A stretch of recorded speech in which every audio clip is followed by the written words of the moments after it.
Hello. Hooray. Happy Saturday. Just gonna do a nice chill Dragon Age Inquisition stream. And hello Ninja.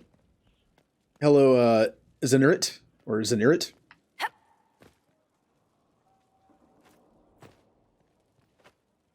Once again, bad at pronouncing things. It's not like I'm bad. It's more that I think I'm actually worse at trying to figure out where like the accent goes over a syllable than I am actually pronouncing things.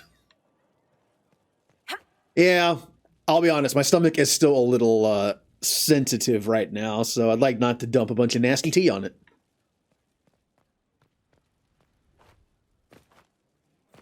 Anna, that works. And the funny thing is, I'll probably remember that. For whatever reason, I remember stuff like that. Like when RPG Nut, who is now RPG San, he said his name was Mike once, and I remembered it for all time. And I don't know how that's possible, but I do. It's like I remember the moment, the memory of the moment itself more than the actual name, and it's like, oh yeah, it's that. Okay. So last time we did this, we finished up the Western Approach. And we did some judgments. We sat in the chair of judgment here, and we laid out some judgments, all of which were very nice, very Paragon, I would say. If you play this game as a jerk, wow, you can just assassinate people. It's like, or execute them. Like, oh, what is this person guilty of? They tried to murder you, Your Grace. Well, I will murder them right back, and I will succeed. What did this person do? Oh, they stole some bread from the kitchen. Well, off with their head then. It depends on what mood I'm in. I can actually play a complete psychopath if I'm in the mood for it. Like my Brock Shepard playthrough of the Mass Effect series, it was pretty fun. Every once in a while, it's fun to do that for me. Although I'm looking forward to my upcoming Mass Effect playthrough, where it's like being more of a badass than just a bad person. I'm going to be nice to my friends, pretty neutral to NPCs, like basically like a professional, you know?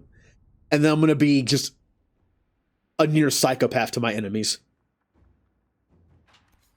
It's going to be kind of rewarding feeling. Like it's going to be like, you know, when someone, like my teammates are like, oh, I get to be nice to them, yay. And then when someone tries to hurt one of my teammates, I'm just like, I'm going to destroy everything you are. I'm going to annihilate you. Not even kill you, maybe. I'm just going to destroy who you are because you tried to hurt Tally. Oh, the Quarians were mean to Tally? Well, I'm going to yell at them. Going to be mean to them. Okay, I'm going to do three. I don't know why I'm actually using my hands to signal 3. You can't see it. See? 3. See, the mic can see it. I am going to pick 3 random ones to do. And then I'm actually going to do this first. I don't know what this is. This is DLC. This is DLC. The 2 over in Orlais are missions. I have no idea what this one is. I mean, it's a mission, but I don't remember what it is.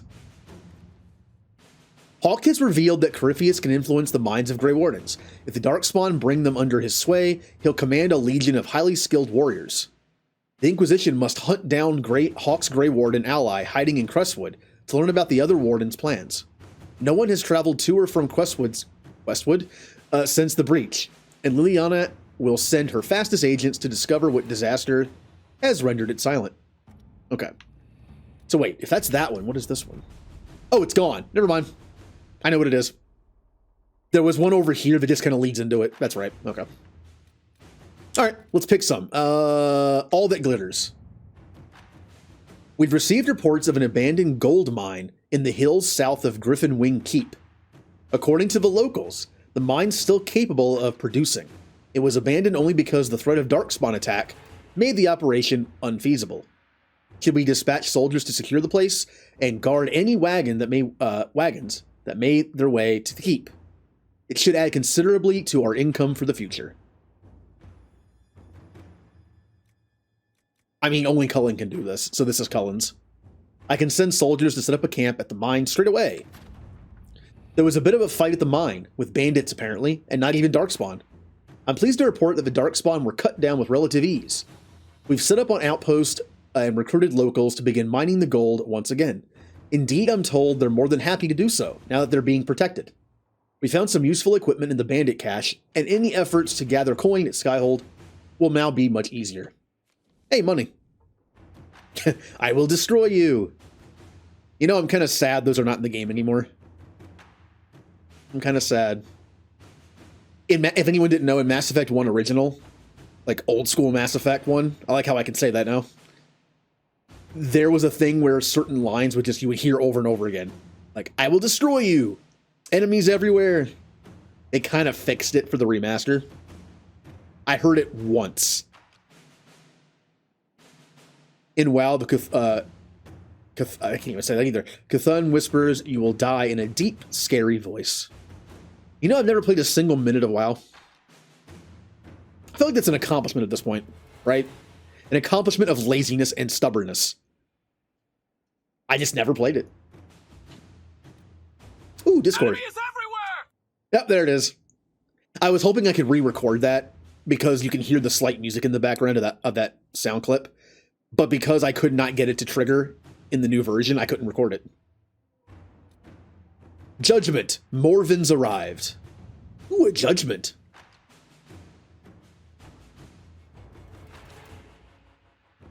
Oh, the reason why it's so long is because it also has a link to every single chat in there. But speaking of that, if you join the Discord, I will give you a role so you can see everything. But yeah, most of the rules are just what the channels are. Let me see if I can do this on my phone. I forget how to do this. Click name. Nope, that's not how it works. I don't use Discord on my phone that often.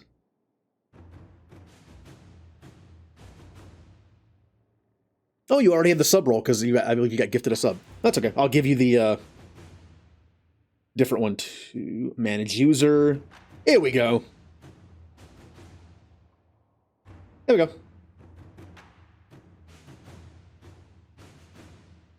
Go, go, go. Or the Krogan going, watch out. That's a good one. All right. We have received word that Morven the Under has made good on your judgment of armed exile in Tevinter. Oh yeah, the guy that threw a goat at Skyhold. I sent him to Tevinter. I like how my punishment was I banished him with a sack full of weapons and sent him to his enemy. Have fun. He and his clan immediately staked a claim to a large section of land along the Imperial Highway at the edge of the Silent Plains. It is inhospitable and vacant, and they claim they are not interested in banditry or actively threatening anyone. Beyond, of course, suddenly declaring that they now live within Imperium borders, our Tevinter contacts say the relocation has caused significant concern amongst the Magisters. Good. It is difficult to present this as a positive, but perhaps we could notify Minrathos that we hope they enjoy our reinforcements for their continued war effort against the Canary. If you simply want them present to unnerve Tevinter, it is possible to keep Morven's clan supplied without explicit ties. Yeah, I'm doing that one. I'm doing this one. Let's see what we have. With supplies assured, Morven and his clan may set up an extensive settlement and become a welcome stop at the edge of the Silent Plains. There is no reported theft, and they have no need, but there is legendary brawling, as they cannot stop. Tevinter is concerned, but for now they seem to be tolerating Morven's presence, or at least are able to ignore it. Oh, Morven was the big, what are their names? What are the names of the Avar, I believe? Basically, he came to the keep, he came to Skyhold and threw a goat against the side of our building, and said that it was because we killed his son, but his son was dumb, so he didn't care. And we exiled him and sent him to Tevinter with a bunch of weapons and his people. Just like, have fun. Yeah, now we're supplying them. They're just kind of doing their thing. Also, by doing that suggestion, it counts as an agent, which is nice. All right, the last one has to be Josephine. Judgment. Oh, hey, Meow. Oh yeah, you said you're back from a scout trip. I actually didn't stream pretty much all this week, so it's like we were both gone. I was fixing my computer. Yay. Alexius has been put to work as a magical researcher for the Inquisition. The spell he used in Redcliffe was incredibly complex. Even he doesn't understand all the theory behind it, but he has confessed it was only possible to cast because the breach has thinned the veil. Alexius can look into applications of the theory for safer use. I can't do it because I have a mod installed where all the war table missions are immediate. But to keep it fair, I'm doing, I'm trying to use each person once like they're already gone. Why stream one early today? Normally on Saturdays, I start early. I was going to do a 12-hour stream today, but my sleeping schedule is so messed up from the previous week of fixing my computer that I didn't get to bed until like 9 or 10 this morning. So I didn't want to have to start at noon. So I was like, I'll do a little bit later. I think I'm going to try to do 12-hour streams from now on Saturdays from 12 to 12 my time, Eastern time. But today I was like, yeah. I'm going to try to fix my sleeping schedule tonight. I'm going to stay up to like whatever and then get up early tomorrow and see if I can fix it. All right, can't do that one. I'm kind of afraid to leave it be though because it doesn't have a thing over it anymore. I'm afraid I'm going to miss it. I'll just go ahead and do it just so we don't forget. Alexius has been given all the books and equipment he requires. Let us see if he will prove useful. Inquisitor, here are the results of my research. I trust they're satisfactory. Your spy master said she might let me stroll around without my shackles if they please you. But sing no false praise on my account. Yeah, Alexius was the main, like, protag of that first mission where Dorian popped up. He has the time magic. We spared his life to become a researcher for us. Well, let's find one in Ferelden. Protect Clan Lavalin.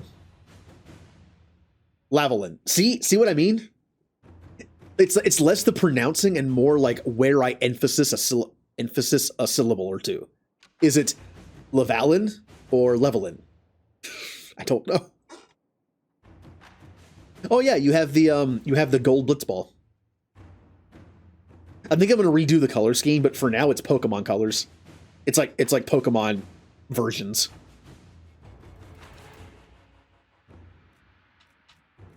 I believe after gold for 6 months, it's silver. Which, well, I think silver has to be first. It doesn't make any sense. That's right. For 6 months, it goes ruby. 9 months is sapphire, and then a year is emerald. And I believe they've actually,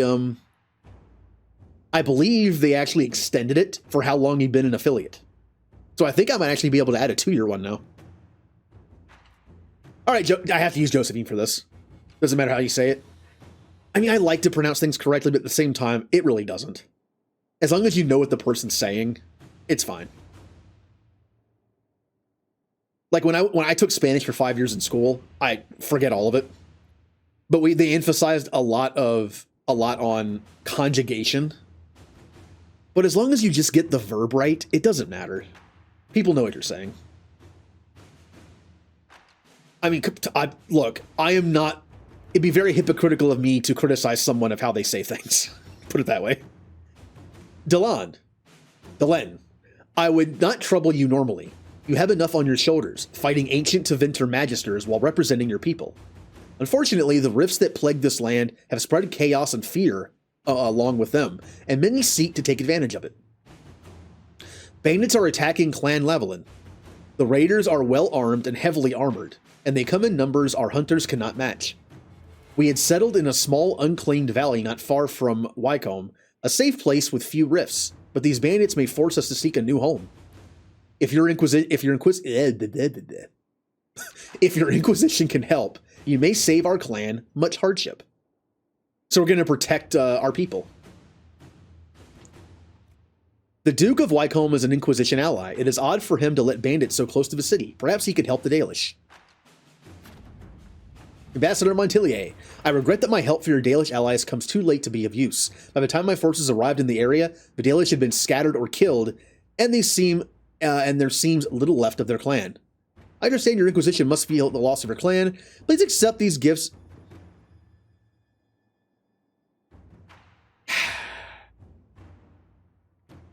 Well, my whole clan just got slaughtered.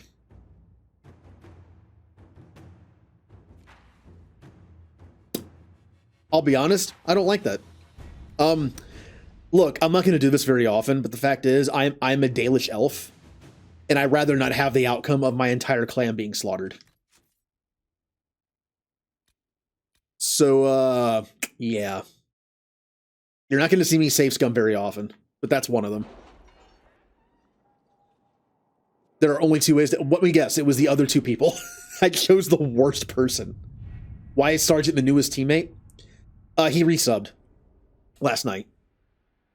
I know it says new teammate, but it also counts resubs. Imagine teammates as like the people like in Mass Effect being on the squad, like Garrus and Tally and Rex. They're the ones that go on missions. And like you basically re-up for a month to be on the team. Okay, let's do the two that I already did so we can, do that. All that glitters, I'm pretty sure I did. Yeah, I did Cullen for that one. I have to. And which other one did I do? The Judgment one. Inquisitor. Oh. The link's not going to work because Twitch hates me. Even if I do the permit command to let you post links for 60 seconds, it won't work. And I don't know why. It's the ways to save the clan. Nerd. No. Here, I'm going to save the game and then go back in. I'm just going to send Cullen. Cullen has a bunch of soldiers. I'm going to send Cullen in. Cullen, save my people. Come on, man. When you and I get married, you're going to be part of the clan. So you want to save him. Want to protect him. I'm in the wrong place. Cullen, no simple bandits would attack a Dalish camp with such force. My troops can give the Dalish much-needed support. What is Liliana's anyway? They seem too powerful to be mere bandits. The skirmishers can harass their flanks and give the Dalish a chance to retreat safely. Yep. Yeah, both of these are like, they're not ordinary bandits, be careful. And this one's just like, Cullen, help. Our troops made good time to Wycombe and entered the valley in force. The Dalish were greatly surprised to see Inquisition soldiers coming to fight on their behalf. But when we broke the line of attacking bandits, the Dalish were quick enough to fight by our side. Ooh. Our combined forces killed most of the bandits and drove the few survivors away. I doubt they will be coming back, though they were indeed well armed. Duke Antoine of Wycombe offered his gratitude for dealing with the bandits and gave the Inquisition his hospitality while we were near his city. He has promised to ensure that no further harm comes to the Dalish while they are near Wycombe. Yay! After Cullen, she was Liliana, and then Cullen again. The thing is, though, I have backseating allowed. I have no spoilers on. I know that's a weird, like, problem with that. It's like, sometimes no spoilers and backseating allowed clash, because sometimes backseating can lead to a spoiler. But most of the time it doesn't. I can think of a few instances where it does, where it's kind of like where you're like, oh, you might want to save your resources. You might want to save your resources in the next, like, couple missions because you're going to need it. Wink. That's kind of a spoiler because something's going to happen. But I wouldn't say that's a spoiler. I want to save them. Yeah, like, I want to save them. So Liliana and then Cullen. Okay. Yeah. Like, the fact is, our Inquisitor is of that clan. I want to see what happens at the end of this little story. So I want to do it. I feel like for our Inquisitor, saving her clan would be a top priority. So I want to get it right. All right, let's go unlock the last place we can unlock, which is this one. My dearest Josephine, the hills of Empris de Lyon are in peril. A maidservant recently returned from visiting an uncle in Sarnia, spoke of gruff, helmed men about the village quarry, and the appearance of strange red crystals in the fields close by. I suspected red lyrium and sent men to investigate, but the bridges leading to the area had all but been destroyed. The Red Templar's handiwork, I wager. If we do not act quickly, all of the Highlands may be lost. I wish I bore fairer tidings, my dear. My warmest regards to your family. I pray for the quelling of these winter lands of chaos, that we may meet again in springtime. Oh, very poetic. So as far as I know, this is the last, like, big area to unlock. We broke through to Sarnia, and lead Scout Harding is with the Vanguard sent to establish an Inquisition camp. Her early reports indicate that the red lyrium is spreading. Because there's a lot of red lyrium here, I'm bringing Varric. See, again, reasons to bring characters. I love to have reasons to bring characters in a party. I'm bringing Cassandra. This area is in Orlais. Somewhat close to the capital, I think. And she is from Orlais. Maybe she knows some people. Maybe she knows something we can make useful. Bringing Varric, because of course, red lyrium. Now, as far as the mage goes, I should bring Vivian. This is also kind of Vivian's home turf. Yeah. I do this in Mass Effect all the time, by the way. You certainly seem to have a way with words. I am assuming direct control. And thank you for the host, Meow. Wait, new emote? Oh no, it's been there. That emote's been there. I might change it a little bit in the future, but... Inquisitor. Scout Harding. We're on the outskirts of Sarnia. This is what's left of the town. The lucky ones got out before the river froze over. The rest, penned in by Fade Rifts and Red Templars. We're the first friendly face they've seen in a long, long while. How did an entire river freeze so quickly? Magic? It got really cold, really quickly. Sarnia relies on its river for everything. Trade, food. They weren't expecting this. I'll check on them. I should look in on the townsfolk, see what they can tell me. I'm sure they'll appreciate it. The Red Templars have been mounting frequent attacks. They want Emprise du Lion. Bad. Let's get out there and take it back from them. Okay, so that's how you pronounce it. Emprise du Lion. I think he even said Lyon. I'm just so used to, like, the... I know it's kind of like a blanket statement kind of thing to say, but whenever I see, like, a phrase like how it's spelled like that, I always think of to pronounce it like, you know, Lyon. But it's not. Emprise du Lion. Actually, this is basically my first character. My first character was a female elf mage, but now I'm a rogue. The reasoning being that I wanted to play a dwarf in the first game because I haven't done it before, and then you play as Hawk in the second game, and you're human. So I did like the original origin trifecta of races. So now I'm an elf. Whenever I get to my jerk playthroughs, I believe I'm going to do Canary in this one because it's the only game you can play as a Canary. And I have to do human in the second one. First game, I'll probably do, I don't know, probably elf or dwarf. I'm not sure. Dispatch for you. Oh, hello, friends. So, this is the new area. Doesn't look that big, does it? There's like a big gap here. But I believe there might be, just like the other areas we've been to, I think there's a part of this map that we have to unlock through the war table. I think. So, we're going to do this like always. We're going to start going counterclockwise from the first camp and scrape the map. Scrape the edges of the map. Up.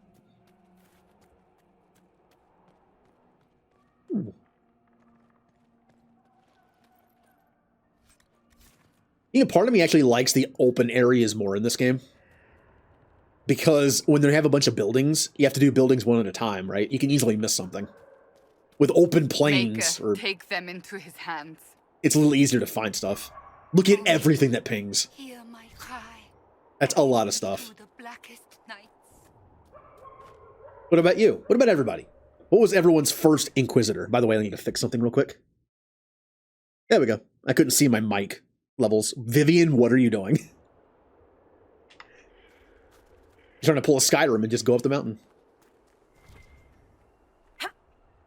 Oh yeah, this is frozen, so I can walk on it. Oh, the same thing. All right. The funny thing is, I did that class build because I'd never done it before. Like, a female elf mage was the farthest thing from whatever characters I tend to do. So that's why I did it. Can I jump down here? Or is this death? It's death. Aid the herald. Okay. Nope. Come on. Stop. Go. Romancing Solus than Cullen. The funny thing is, I have played this exact kind of character, besides the class, twice now, and neither time have I romanced Solus. So if I ever want to romance Solus, I'm gonna have to do it again. Let's have some fun. Mine! Yeah! Do-do-do-do-do. Just gonna spam all my moves. Do-do-do-do-do. Gonna spam all my moves. This is such a dumb build. It's such a dumb build. Mines! Oh, you're a big one. That was... I didn't have to do that. Oh, well. Mine!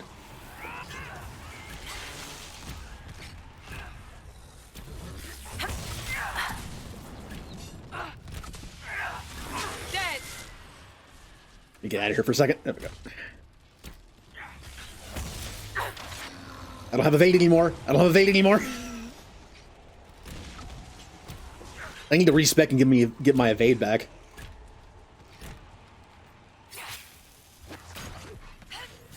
All right, mine. Oh, he didn't. Oh, did he? Oh, he missed the mine. Oh, well, he's dead. Yeah, like there are. Whenever I play certain games that have romances, I sometimes pick the person I want, but if I'm not sure, I'll take the person who is only available for that character build. Because when else am I going to ever play it again? That way. Like Fire Emblem 3 Houses. You can only romance the heads of the houses if you choose that house in the beginning of the game. So of course I've romanced all 3 heads of house because it's the only time you ever get to do it. Cool thing is whenever I do the 4th route on stream, whenever I get my Elgato working properly, I'll be able to romance who I want. And if anyone knows my what characters I like in that game, you can probably guess who it's going to be.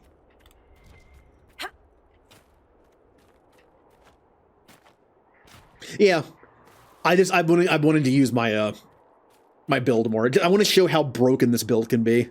I can just keep spam as long as I get more stamina back in an okay rate. I can just spam my abilities over and over and over and over again until they die. I fought a dragon at the end of last night's stream. I killed it in like a minute. And I only have tier 2 stuff. The funny thing is, before I fight my next dragon, who might be the last dragon in the game in this area, maybe. There might be another one somewhere.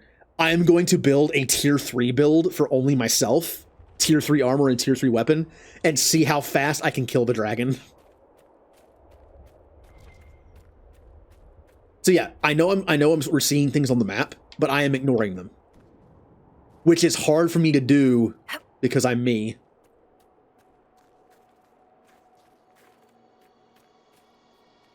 Yeah, I might as well take it. But I want to just scrape the map on the side. Now, luckily, this area of the map is very obvious where the edge of the map is. Might be able to go around, but it's very obvious where the edge of the map is.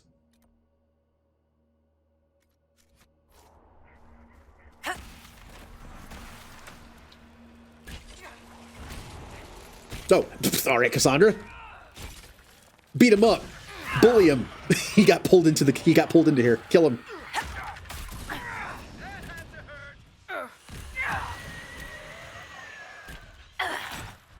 Uh-oh. Mines. Mine. God, this is so dumb. It's fun, but it's dumb.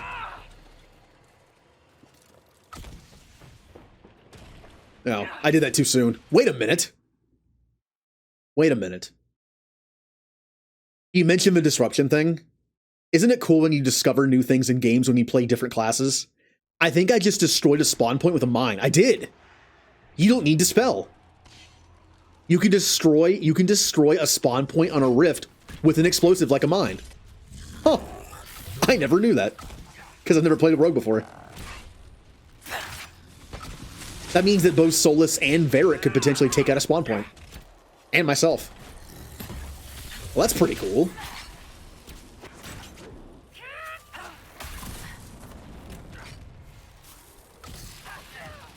I wonder if the warrior has anything that can destroy those.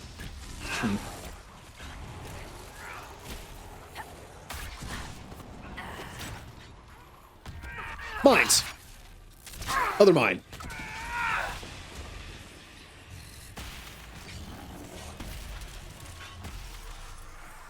I don't know if mines are actually supposed to be a big part of this build. This build is literally just choose Artificer just to be able to get the crit spamming with the cooldowns of your abilities. But I'm having fun just using the mines. Even if they're not like a super efficient for the build and it's a waste of stamina, I don't care. It's fun. When am I ever going to be able to play this class again? Rogue is probably my least favorite class to play in these games. Mostly because I don't like to have more than one rogue on the team.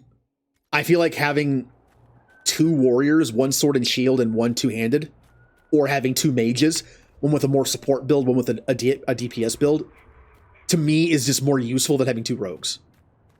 I mean, that's so much more useful as just more varied. I'm sure DPS with 2 rogues is great, but I don't know.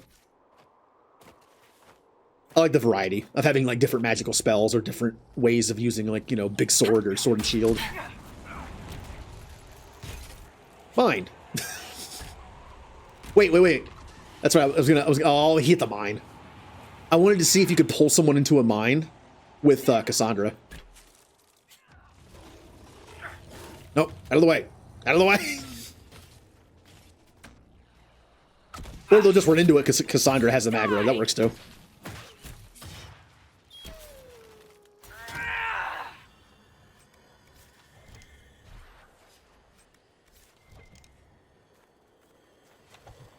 What does it sound? Why is this area all magical-y? I wonder if that's a buff from one of my teammates. Yeah, we'll just keep going this way. As far this way as I can go. I'm going to replace her armor eventually. That is actually her armor from Dragon Age 2, I believe. Her Seeker armor. I have all the schematics in the game unlocked. You could say that I kind of cheated because I used someone's save file to unlock them all through the golden nug statue, but I did have all the schematics on the Xbox version. So, you know, not necessarily cheating. A note ripped to bits by an angry hand. Pierced back together, it reads, "Leave me alone or I swear I'll kill you." Okay.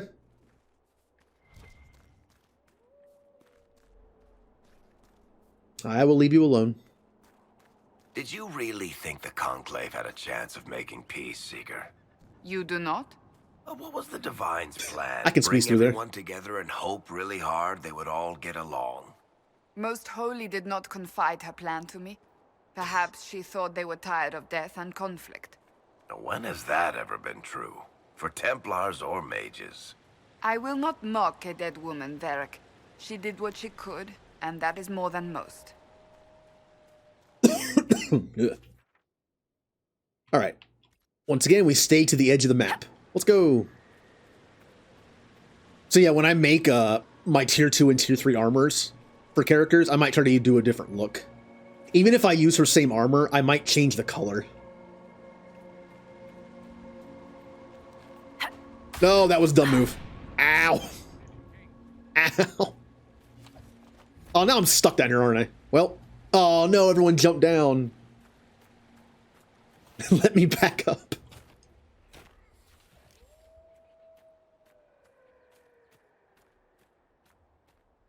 I'm still getting used to the button layouts. I changed them a little bit. Once I get into a muscle memory habit of like hotbars, it is very difficult for me to change them.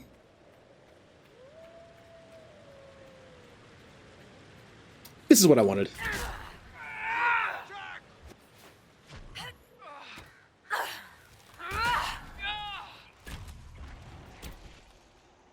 Stop shooting the wildlife.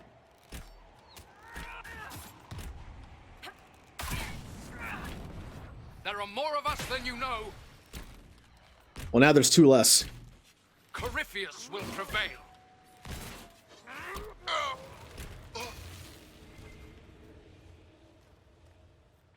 No, no, leave the animals alone, please. Yep, that's a Cassandra thing. Okay. All right. So once again, stay to the right of the map, as far as I can, anyway.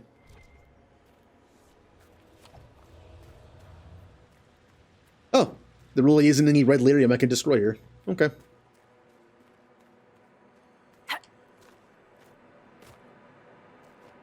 So we still don't know exactly what red lyrium is, but I believe we find out later, which is a kind of a fun reveal.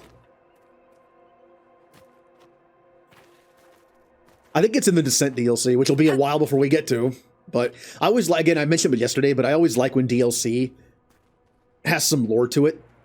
Like they expand on something that wasn't really expanded upon before, so you get some nice backstory. Leviathan DLC is a good example of that in Mass Effect. I'm falling back! Worthless.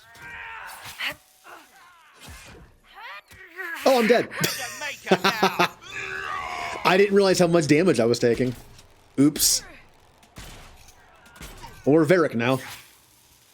We got kind of shorter. Yeah, this is more my height. What does this do? I have no idea what that just did. I'm just gonna revive my Inquisitor.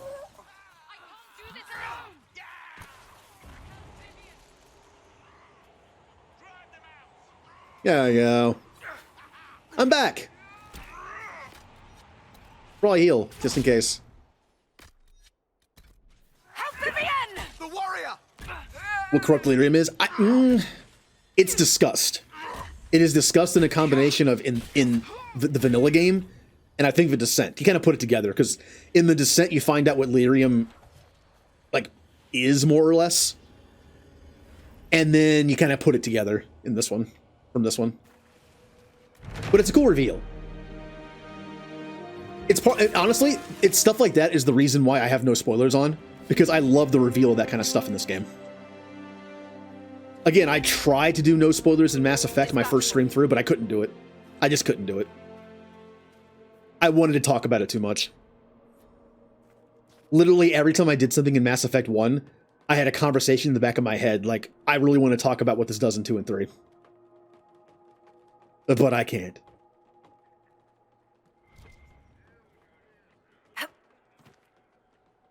Ow. Nothing to report. I think this is actually where I farmed Silverite. I think I would go to a different map and come back here and then just go through this cave and just collect it all. You're deep in lore and theory craft? Ooh. I love a good theory. Part of the reason why I like finishing games and shows and movies when they first come out is that way I can like get online and look at theories. In fact, I stopped playing Final Fantasy VII Remake about 2/3 of the way through.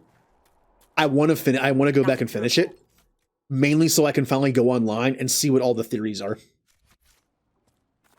Because I know there are a lot of theories about the ending, but I don't know what the ending is. I'd rather be cold than touch that stuff. Yeah, no one spoiled it for me, luckily, but like I never found out what the ending of 7 Remake was, so I don't want to look up the theories on it. Word for you.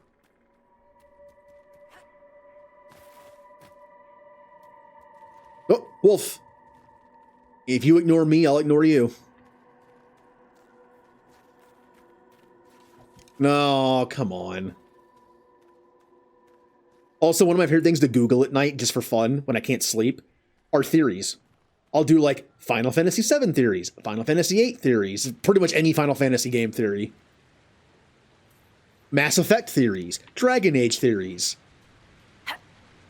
Like, MCU theories. It's just, like, it's fun speculation.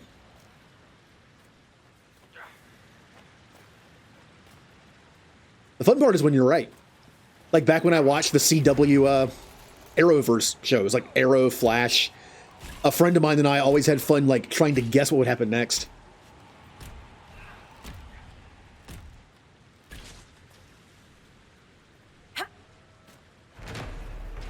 Yeah. Want some rum-filled chocolate? I'll be honest, I'm not an alcohol person.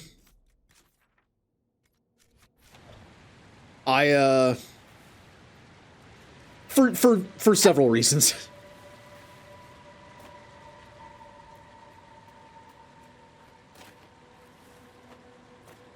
I actually I have had one of those before though. I did try one. I tried a rum-filled one and a brandy-filled one. They were okay. Oh, hello. Well, I think we've successfully done this edge of the map, as we can tell. So let's just go back this way. A Mass Effect theory?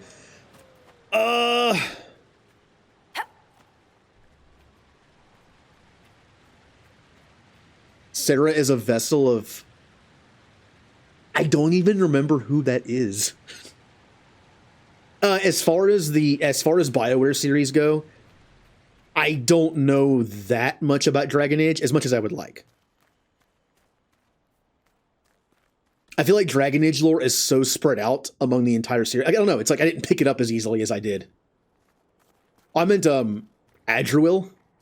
Andruil? Is that an elven god, I'm guessing? I think part of the reason why I don't pick up the lore of Dragon Age Inquisition as well is because the naming scheme of this game, this series, is very fantasy-based. And I have a hard time remembering names. This might interest you, sir. And yes, I know Mass Effect uses alien names, but I feel like for some reason the alien names are easier to remember than fantasy-based names. Like, I've never seen a single episode of A Game of Thrones, but I know there's like a million characters in the books, so I would never remember them all. Oh. Oh. Well, I can see how the crazy part might make you think of Sarah. Also, Ninja, you mentioned what's a Mass Effect theory. How about the one... Well, indoctrination theory is an obvious one. I don't think it's true. I think it's a cool retcon. But just because a theory isn't true doesn't mean it's not fun. People went to a lot of effort to make that theory work.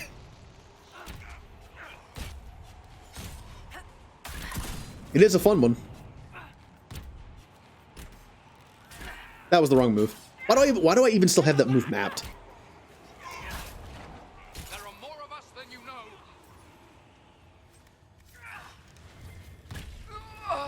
Or the theory that... This is an Andromeda theory. The theory that Cora is the Elusive Man's daughter. The theory that Vetra is Saren's daughter. There is some evidence for both.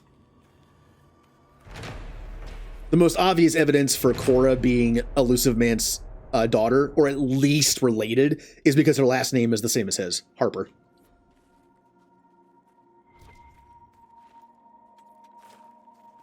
I mean, who knows? In the future, Harper could be a very, very common last name.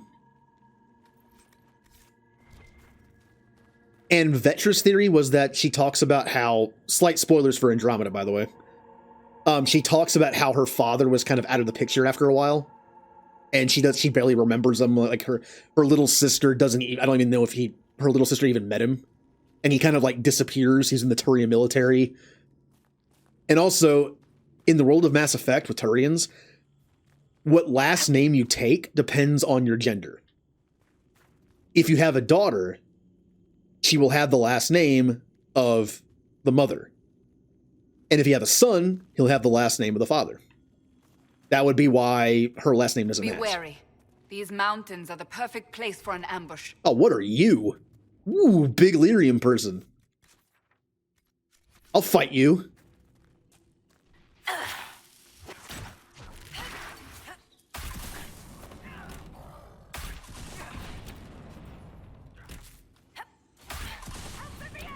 This build is so dumb.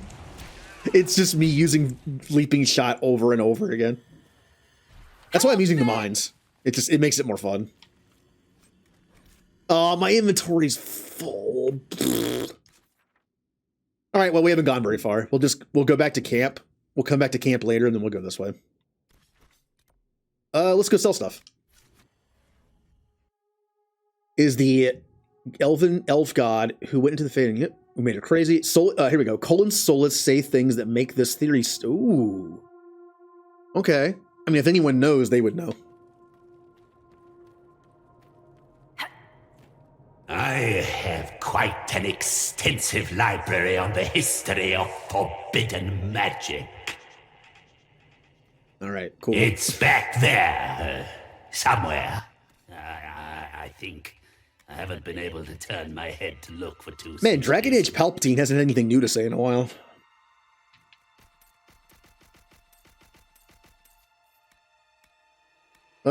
So... I do keep purple stuff, even if I never use it. Although, here's a masterwork. That could be good. It's mage only, but it could be better. You can craft stuff that's obviously very good in this game, like tier 3 stuff, but sometimes you'll find armor or weapons that have something on it that you can't craft. Like this has 5% extra focus for each enemy within 8 meters. I'm pretty sure you can't give that to anything.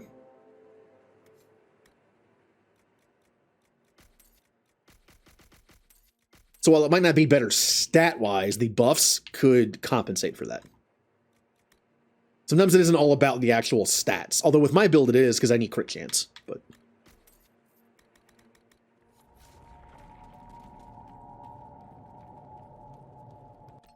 alright. Back to Emprise du Lion. Which one is it? I actually don't know which one it is. That one. Once again, I will go with this group because this is kind of their home turf, plus Varric. What other Mass Effect theories are there? It's kind of sad. Off the top of my head, I can't think of any. And it's kind of sad. Although some are direct spoilers for some things, so I'm trying not to mention them. When I say direct spoilers, I mean like it literally mentions like a very important thing in the game that happens. Yep, this is how I farmed a bunch of Silverite and Bloodstone. I just did this. Yeah, we could always use some.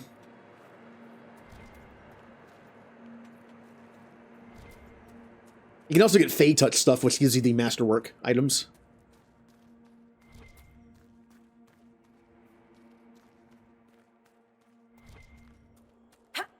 Up.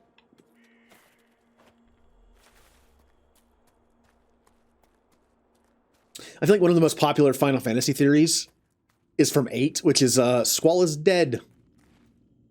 There's a theory that about a quarter of the way through the game, your Squall dies, and he's dead the whole time. It has since been disproven by I believe he's one of the head writers of the game itself, was just like, no, he's not dead. The main reasoning behind it was Final Fantasy VIII is a very weird game after a certain point. That point, maybe a little further in, it kind of just goes crazy. I love it, but it kind of goes crazy. So the theory is like to explain all the weird happenings in that world, he's dead and it's a dream. Like it's like a limbo dream. Like, nope, the game was just weird.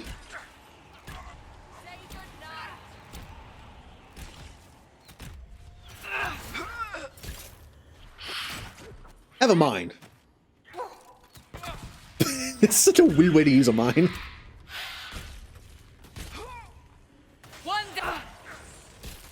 I love unconventional ways of using abilities or just things.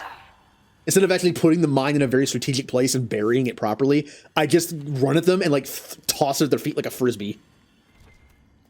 That's how you use them, right?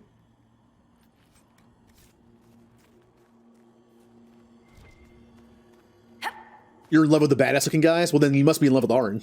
Auron, great. Auron, favorite character of Final Fantasy X. Second favorite, probably Yuna. I like her character progression.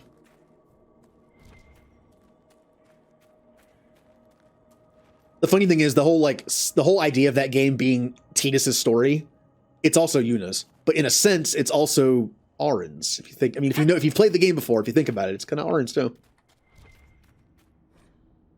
Don't touch my pyramid.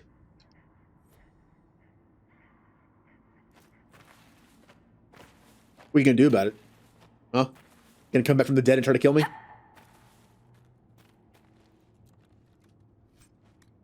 You never liked the indoctrination theory? I think it hits a lot of points, but there's just enough to make me think it isn't real.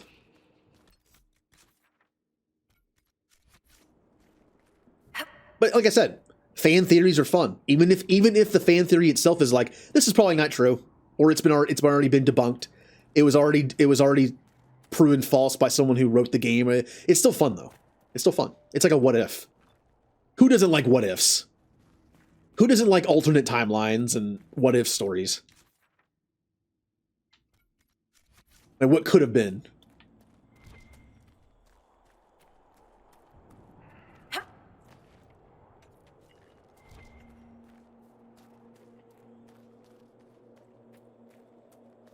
Ooh, what's over here?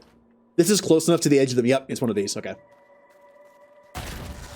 Yeah. Vincent. Yep. Vampire Man.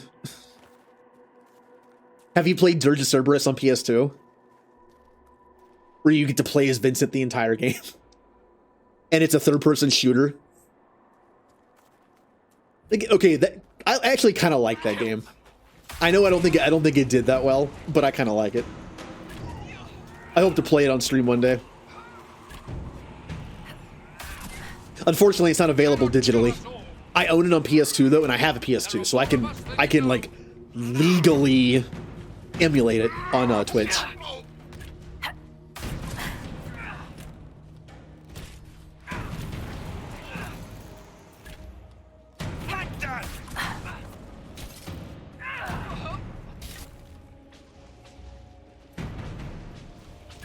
Oh, big guy.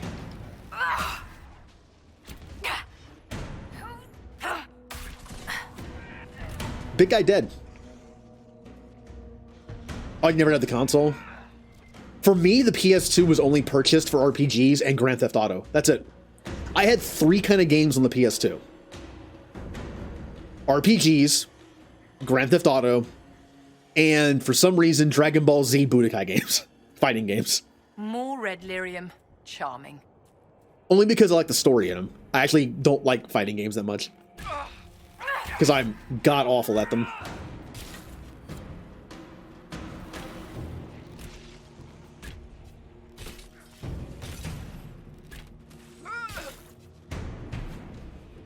Yeah, red lyrium. Basically, in the world of Dragon Age, lyrium is this blue crystally stuff. Also, I think it can be liquid. That mages can use for things. Also, Templars use it to be able to like suppress magic. And the dwarves mine it. Since dwarves can't use magic, they're kind of immune to the effects of lyrium. It can kill you. It can be dangerous in like large quantities with direct exposure. So dwarves mine it. Templars use it. Mages also use it sometimes for some things.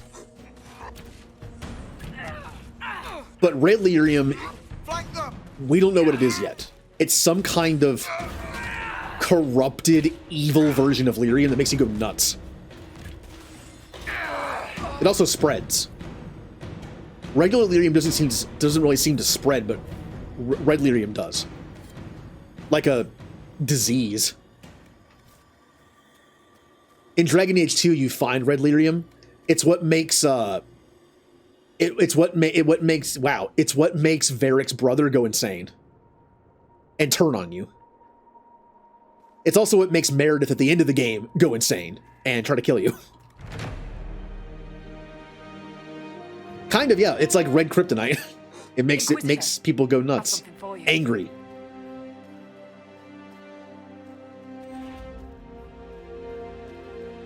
Oh, there's something under here. You know, the funny thing is, that's kind of what it is. It's red kryptonite. It's literally like a crystallized rock that's red that makes you angry.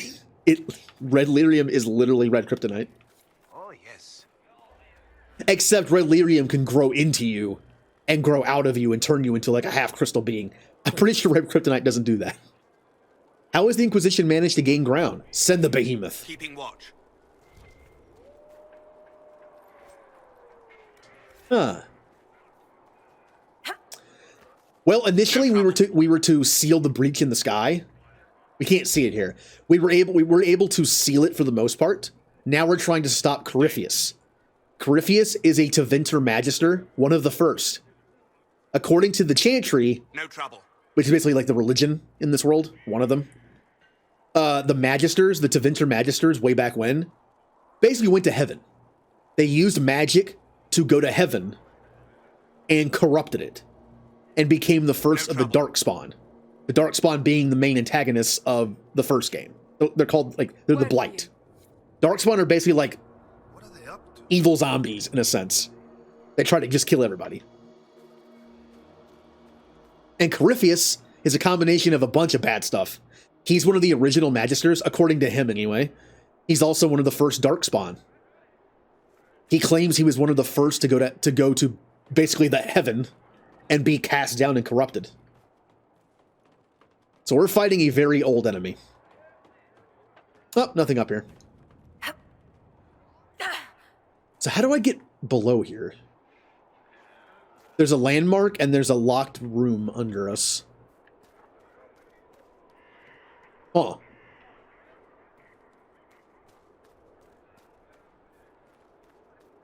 So stopping Corypheus, no easy task.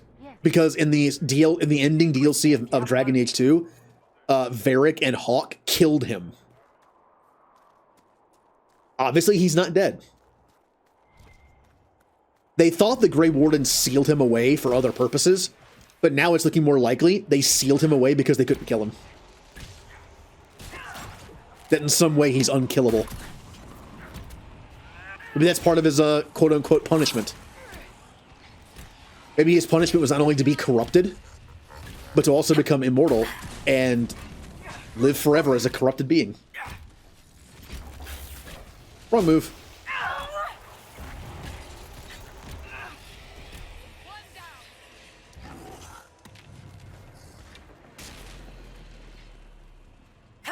What's worse than life in prison? In like a Grey Warden prison? The fact that you live forever.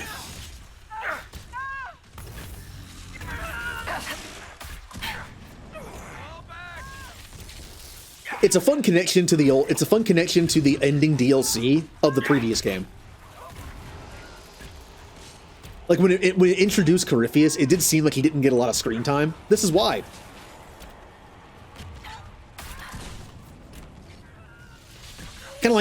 It was kind of like how Arrival leads into Mass Effect 3. Except it was way less obvious. With the ending of the Arrival DLC, you already knew the Reapers were coming. You already knew that. But once you see Corypheus for the first time in this game, you're like, oh. Oh. So that's why that DLC was there, more or less. Alright, I don't think I'm doing a great job of scraping the map anymore. We need to go back here. I'm getting distracted by on-the-map things. Shinies. Pieces of candy. Yeah, because there's a whole other way to go before I move on this way.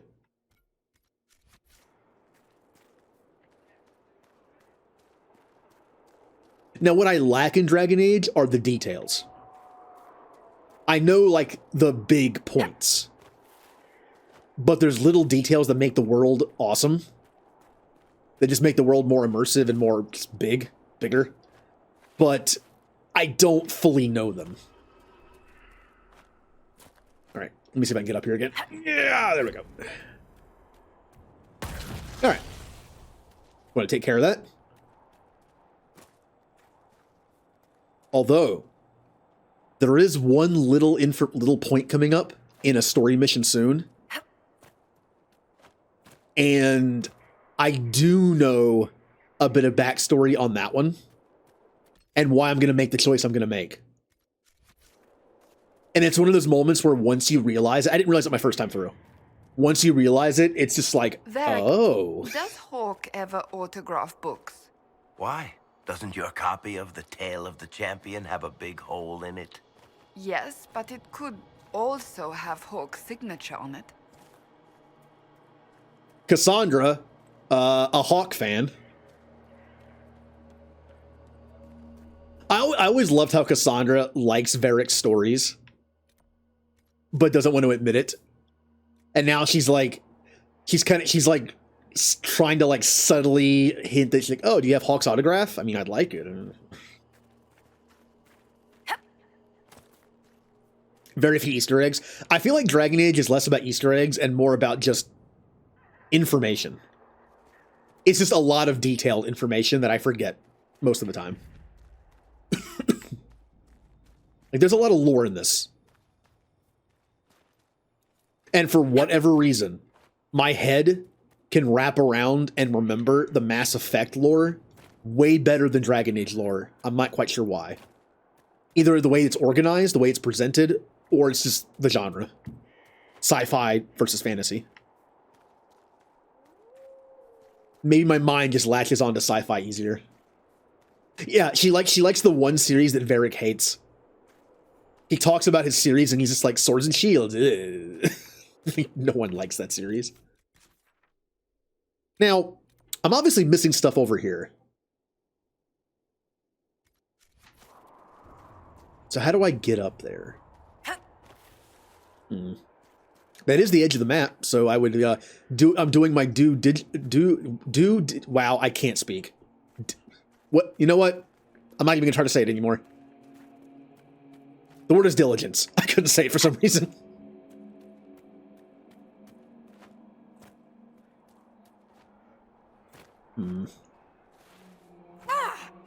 It's like the moment your brain just stops working and you're trying to say a word and it's just, I can't do it.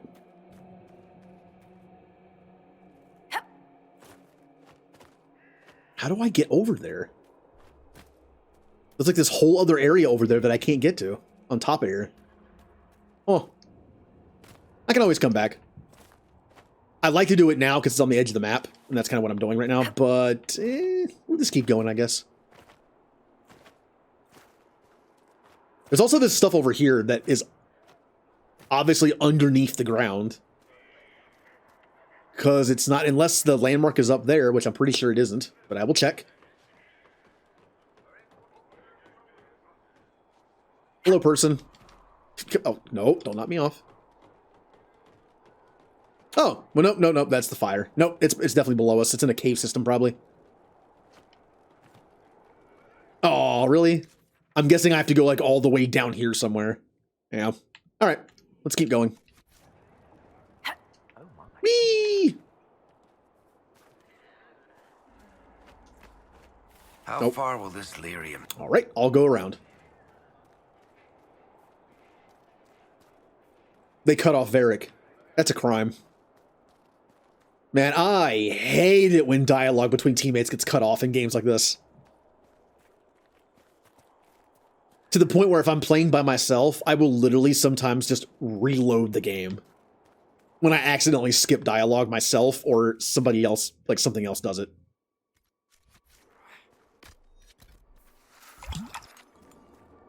Especially my first time through a game. Like if I'm playing Mass Effect and I'm getting some banter or just someone's talking without actually talking to them, and then I walk away a little too far and it cuts off, I'm like, nope. Going back. There's no way I'm missing this.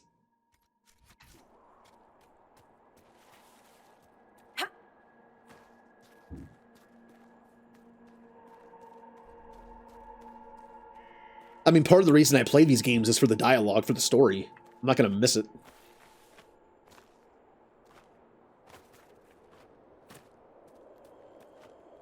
Can I go through here? Oh, I can.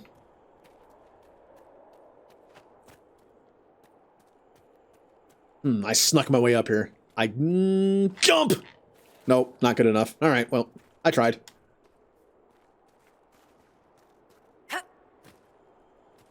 Hey, guys. See, I'm kind of afraid of this because I'm losing track of where the edge of the map is. But I'm guessing that when I go down here, I'll probably come up like all the way over here. This whole area is probably going to be uncovered. Maybe a little bit of it. Maybe like into here. Hup. That was the wrong move. Still hit though. All right. Mine. Poison. Hit in the face. Got it. Perfect. Perfectly executed. Right. That is back the way I came. So there's no point in going back down there. Although, what direction is that? Ugh. Let's just go back over here.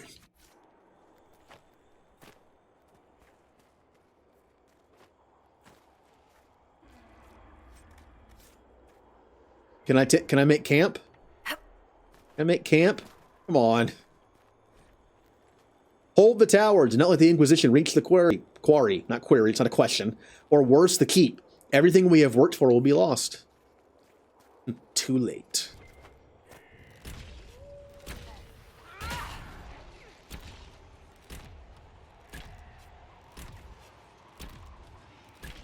You have a lot of health. All right. Wow, I killed him by knocking him down. That was pretty fun. It's pretty satisfying when you get kills because of height in games.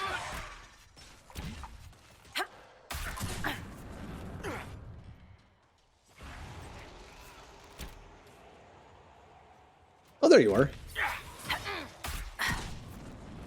Kill all the enemies so we can make camp here.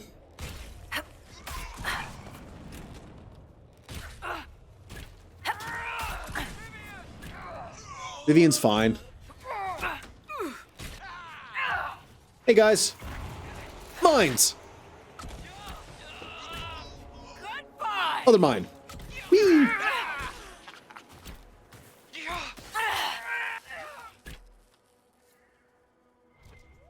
Nicely done. I believe we can make camp now.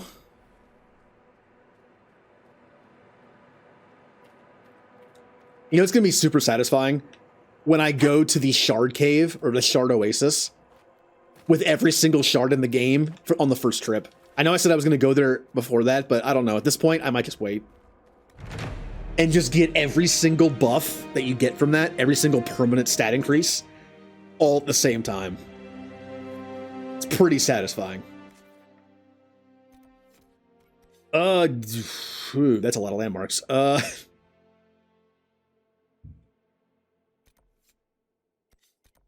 that's just missions. Okay.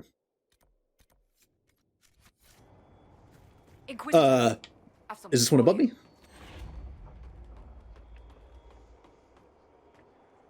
So, what's everyone's plans for the weekend? I'm doing boring stuff tomorrow. I'm doing some cleaning. I'm gonna run a few errands, which means I have to go outside. Blech. Oh, can I get to the thingy from here? Maybe? Nope, it's above me. It's up there.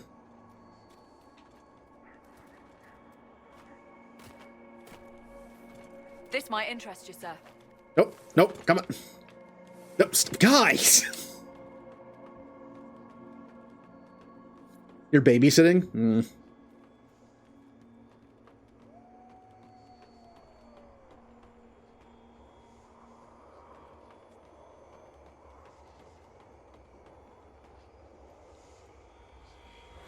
I try not to touch that lyrium.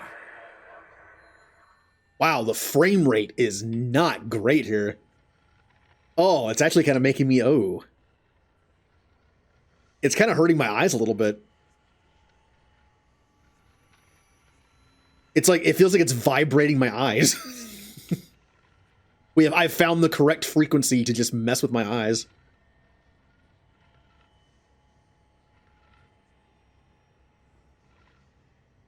Need more attention than you thought.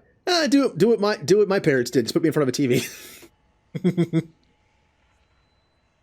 Most of the time, I was watched by Nicktoons.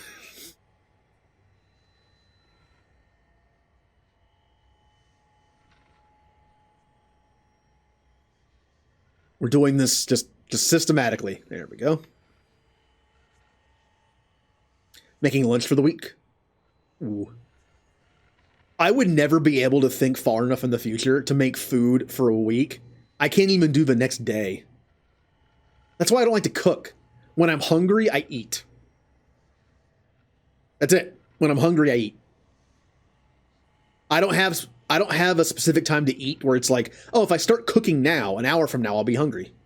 No, I'm hungry, I eat.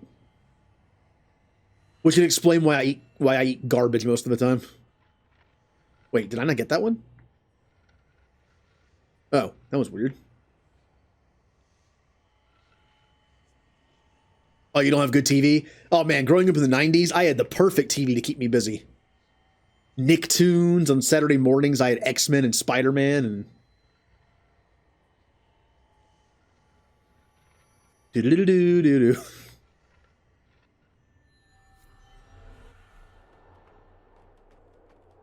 Oh yeah, to save money, yes, it helps.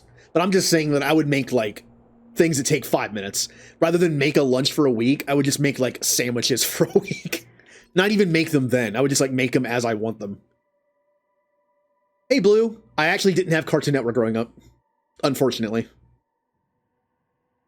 Look at all this. This area is very annoying to go through. I think, actually, I'm going to go to over here and then try to map the map back this way. And do half the map first. Yeah, I'm going to go across here and do half the map. I want to separate it, because we know for a fact we can't get up here. So when we come back down, we'll start, like, right in here somewhere. I'm going to compartmentalize this. I'm getting a little overwhelmed with the different directions I can go in. Your small fridge, you struggle for space. Yeah, my fridge is pretty empty since I eat like 5 things.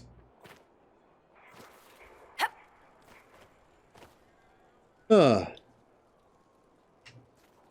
yeah, I didn't have Cartoon Network and I didn't have Disney Channel. Although I moved somewhere for 2 years that did have it, so I got to watch the Aladdin cartoon. That was a good one. I got to watch Goof Troop a little bit. Also, I didn't have Disney Channel, but I did get to watch DuckTales and Rescue Rangers because I used to rent them. Is that also underground? Why are there so many places underground that I have yet to find? Well, this is a shard. This could easily just be above me. Yeah, I see it. I see it. Been lurking. Ooh. Always appreciate the lurking. Out of the way, please.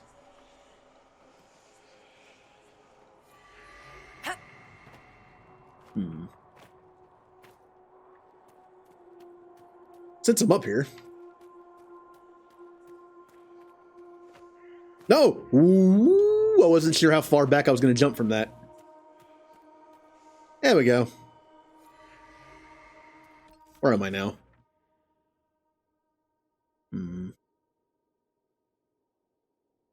Technically, I should go this way. I'm just going to cut across here. We'll cut the map in half. Or I'll just keep going because I can't help myself. One of the thing that takes the most in this game is just mapping the areas. It's a sandbox game. It's a sandbox game that has plenty of like different maps. I like it, but it is time consuming.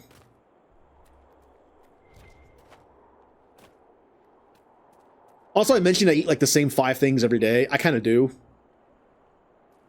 And it is kind of boring. But when I was off keto for a month, it was actually very difficult on me. I was having a hard time figuring... This sounds weird, but I was having a hard time figuring out what to eat. Because I had access to so many things at that point. I went from having like access to like 10 things total to anything almost. It was like the freedom was too much. Little overwhelming. That's impressive. That's why you're... That person just earned a spot on in the Inquisition. That's impressive.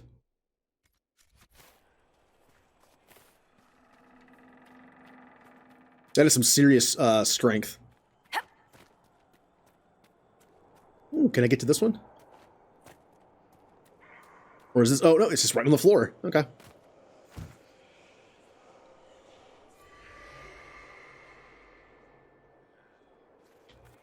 Oh yeah, the laziness is a big reason why I ate so much junk. We should not stay here too long. I'd be on the way home from work and I'm just like, you know what? I'm just gonna stop by and get something somewhere. Not only was it just terrible for me, because I get the worst stuff, but it was also expensive.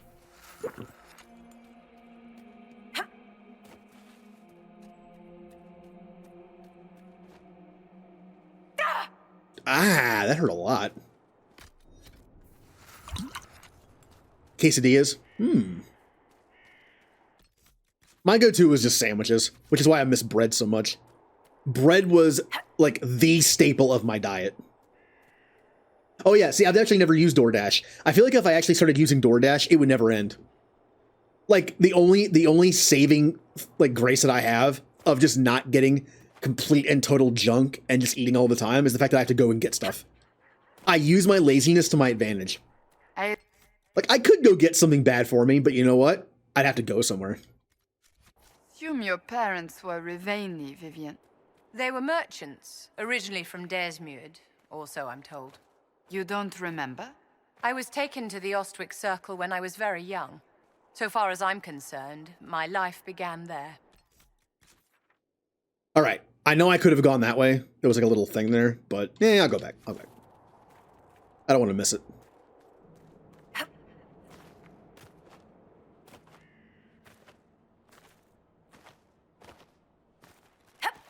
I like how you had stomach issues before when I saw that you had stomach issues for 6 days. I thought you meant after the Taco Bell.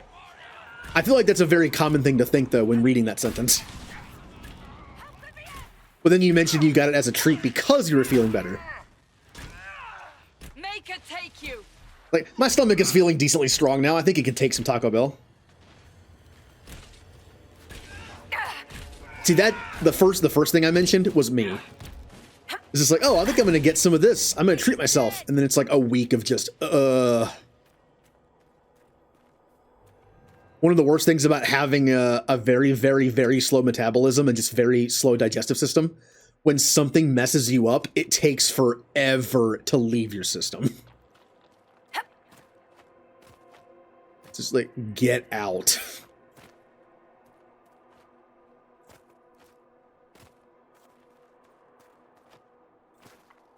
Oh yeah, leftovers are great, which is sad. Because I don't cook, I never have leftovers. I never get leftovers because I always just make like, you know, enough to eat for a meal and right then and then eat it. Leftovers are fun. The only time I ever get leftovers is Thanksgiving. Because I'm always given just like a giant thing of food. By the way, whether I reach my weight goal or not, I don't care. I will be off keto by the time Thanksgiving rolls around. I am not missing a third Thanksgiving. It's not happening. I missed the last 2 Thanksgivings. I had turkey. I had keto-friendly stuffing, which is literally just like... What was that made of? It was made of like cauliflower and other stuff. It was okay. But it's not stuffing. It was like cauliflower and like sausage. It was fine. But it's no stuffing. I am not missing a third one. I'm going to stuff my face full of what I like. I'm a sides person. I'm a KFC sides person. Whenever we used to get KFC when I was growing up, instead of eating the chicken, I would just get like a bunch of sides. I get mac and cheese, mashed potatoes, green beans, corn on the cob, biscuits. I prefer sides. The funny thing is, because I like snacks. I'm a snack person. I will eat snacks as a meal, which I know is terrible for you. I used to eat a box of Cheez-It as a meal. I get home from work and just eat a box of Cheez-Its. Oh, rumor there's an operation table thing.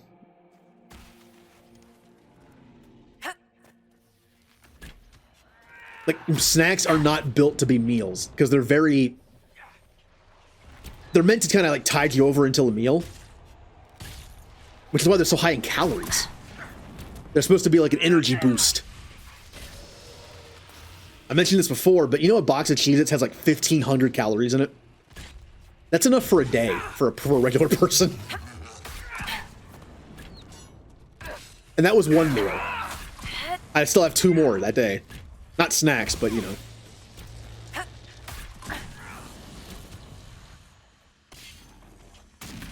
Like just doing the very sad, depressing math of it. A box of Cheez-Its has 1,500 calories. A bag of a medium-sized bag of baby carrots has only 150. And it's like the same amount of food. So, whenever I get off keto, I have a plan for my snacks. It's gonna be a 3-2-2 plan of 3 days I can only have fruit as a snack, 2 days I can have vegetables as a snack like carrots, and 2 days I can have stuff like Cheez-Its as snacks. Just to kind of mix it up and make it be a little bit healthier.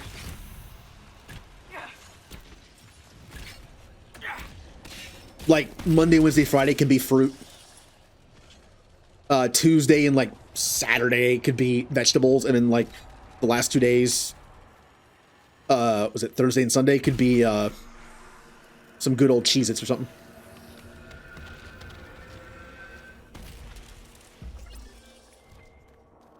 Oh, I got an achievement.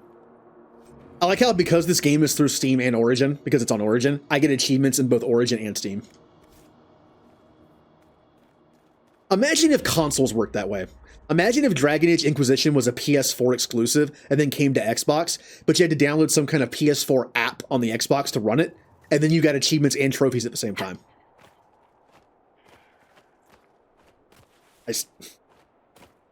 At this point, if the game is on Origin, I buy it on Origin just because you end up needing Origin open anyway for some games. So I just get it on Origin. It's like, I give in here. Unless it's cheaper on Steam. Which is the reason why I had this on Steam. It was cheaper. Ooh, something. Better take a closer look. Is it a bottle? Can I get Corypheus drunk yet and win that way? Oh, it's a key that I can't pick up. There we go.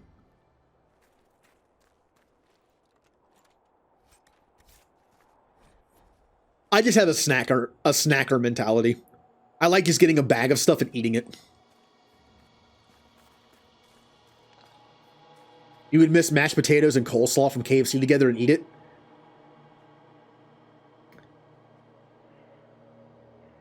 Look, I hate to break this to you, Blue. I hate to say this. I hate coleslaw. I really hate coleslaw. Maybe it's because I've had bad coleslaw. I'm pretty sure as far as like food goes in terms of like good and bad and like what separates them in terms of quality, I'm sure the cheaper coleslaw I've had was probably pretty bad, but I really did not like it. I also really don't like potato salad or macaroni salad. I don't like cold pasta. Just like how I don't like hot pineapple. I don't like cold pasta.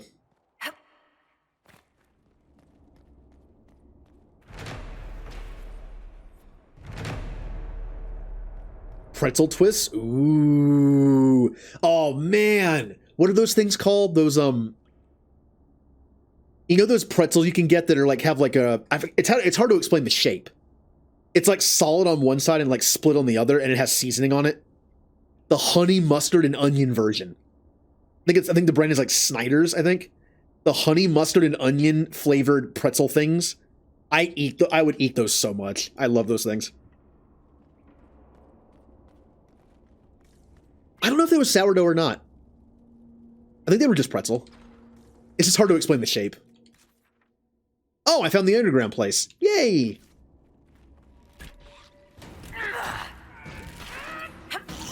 Oh, we're fighting zombies. So now we're in Skyrim.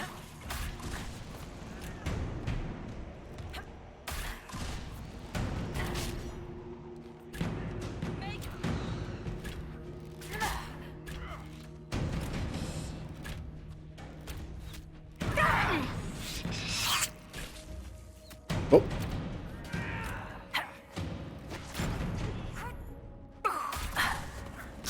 Wow, that didn't actually do that much damage. Huh. Mines! I literally did it the exact opposite direction that I wanted to.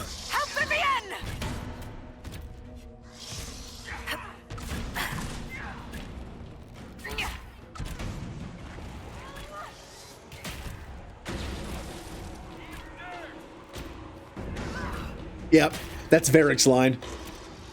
Varric says the line, eat dirt when you fight. What a lame line. What a lame line. Good one, Varric. And you're a writer, huh? Alright.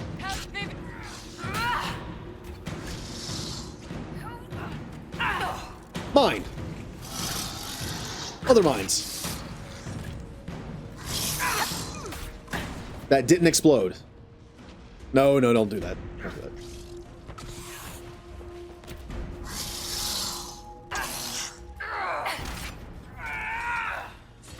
Okay.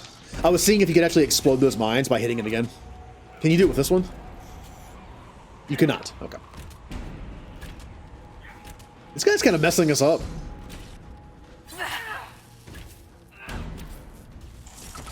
Yay!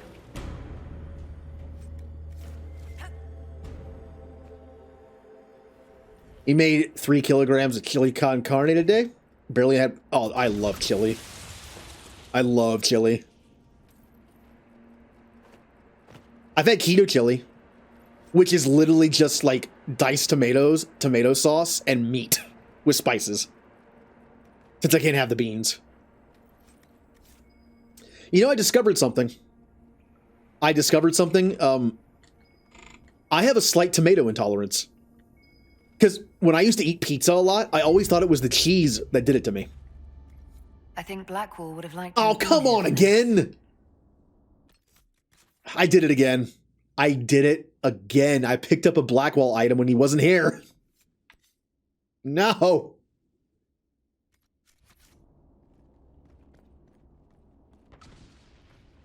This place, you know, I'm going back. This place keeps going. I'm going to go back and get the second one for him while he's in the party. You still get a bonus when you give it to him, but I also want the bonus when you find it. Because if there's any, out of all the teammates you have, thinking, darling, if you hold it in any longer, your face will split apart. No, I don't want to bother you. It's your face. It's just, I was wondering how you got your nickname, Madame de Fer. It was kindly bestowed by a marquise, sadly no longer with us. All right, that's a good one. I'm writing that down for later. Uh-huh. I don't remember what that name means. All right, let's go back here. It depends on how strict a keto you're doing. With my body, I have to do... There are different levels. Some people can actually pull off keto with 100 grams of carbs a day. Some people can do 50. I require 20. I wasn't noticing anything from it when I started it until I went down to 20 a day. So I need like the strictest of, well, not strict, the strictest would be like 0, but I need like that extreme level of 20 carbs a day to be able to get it to work right for me. Although I've been lazy with it lately. I'm still on it, but I've been eating like stuff that I shouldn't. Just because something has no carbs in it doesn't mean you can eat a ton of it. Doesn't work that way.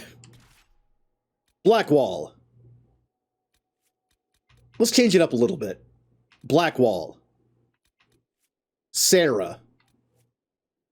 I need some patience for this party. And yeah, Dorian. What do you know of my kind, Blackwall? I know that what comes out of your mouth is the same drivel that comes out of theirs. All right, we're just going back to the cave and we'll go from there. It might sound that way to someone who's been clubbed on the head too often. Careful I don't club you on the head. That's what I'd expect from your kind. You know, I wasn't expecting that. I was not expecting Blackwall and Dorian to really not get along that much. I mean, it's not as bad as like Sarah and Vivian or Sarah and Solus, but still. Or Sarah and, well, Sarah and Dorian aren't too bad. She does recognize that, like, he is kind of like nobility, but he doesn't act like them. At least not fully. He doesn't, like, embrace it. Oh, and I missed this over here.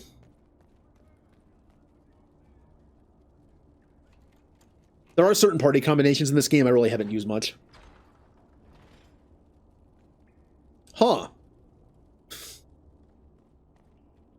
What is it, like a scarecrow? It's supposed to spook people that unlock the door? Boo!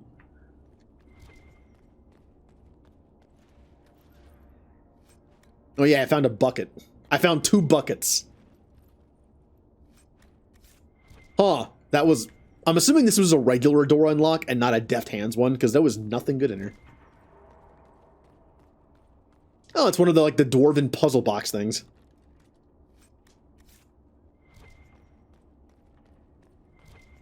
My favorite treasure box in this game design is just the dumb Tevinter ones that are just triangles. Whether they're pyramids or just like a flat triangle. Such an odd design. It does stand out.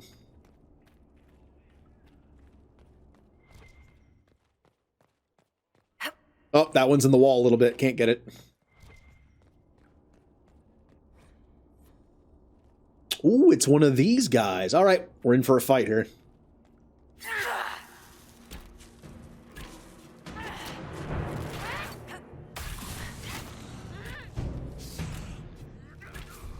Although we do have the best tank in the party right now, which is nice.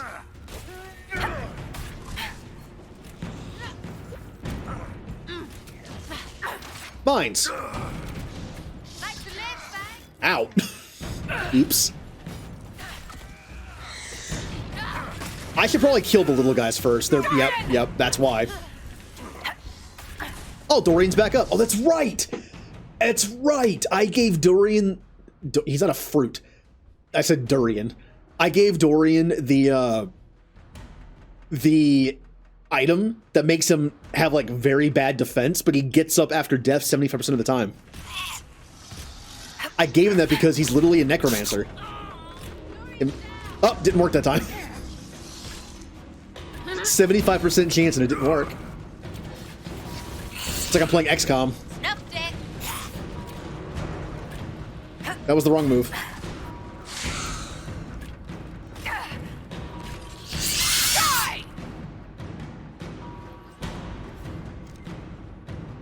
Alright, Dorian, get up.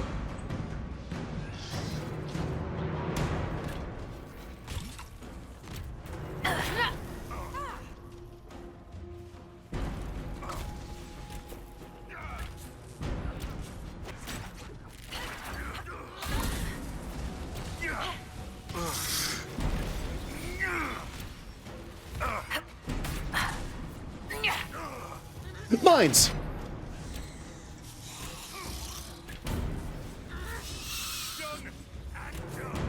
Yay!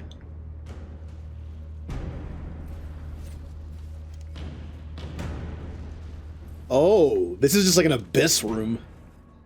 Huh. Wow, they can jump far.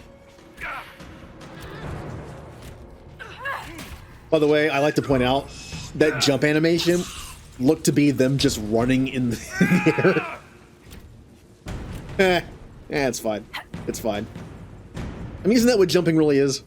Just running in the air. Let's watch it again. It's like a sped up walking cycle just in the air.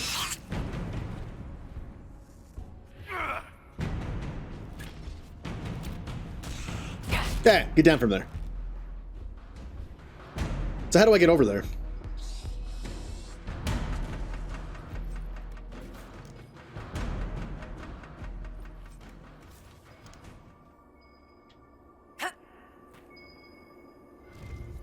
There it is. This outpost. Look, I love Sarah, but like I said, she requires some patience. I used to use her in the party quite a bit. Oh, there it is. Energize. Oh no! No! The one person I needed alive. But I used her because she was an awesome archer. But since I'm the archer now, I tend not to use dagger rogues in my party very often. Good job, Dorian. Wow. That was way more impressive than what Vivian did in the Western approach, where she just moved like 2 pieces of wood. Dorian, you did it. You get to open up the chests. And that's all that was in there. All right. No, don't fall in.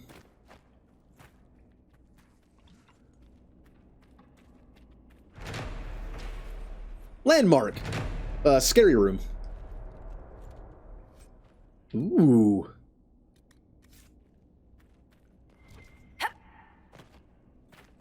I feel like if any item, I mean, obviously a lot of the purple items could be worth it that have special buffs. I feel like shields might be fun though. There'll be some interesting shields. Like I'm sure there's a shield that gives like attack increases, some kind of like spiky shield thing. Okay, we're done in here. Let's get out of here and go up this way. I'm gonna go up that way first.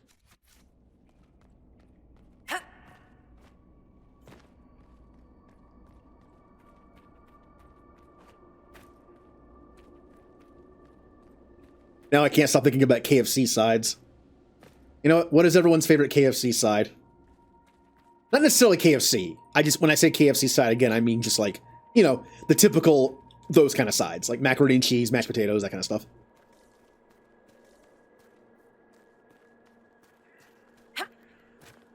Mine is kind of boring, but it's just, I don't know, it's always a winner. I would say it's hard to mess up, but the KFC around here messes it up. The KFC around here is awful. This stream not sponsored by local KFC. Good. Come on. Come on. You can do it. Come on. No.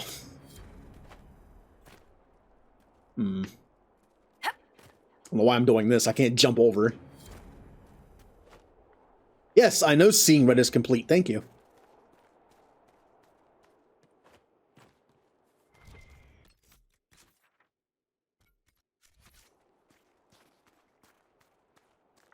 Ooh, oh yeah, the Colosseum here. Pretty sure that's where the dragon is. This might be the last dragon fight. Unless there's another dragon you can spawn in another area somewhere. Maybe later. This might be the last dragon fight. Aw, stupid red lyrium. I want to go in there.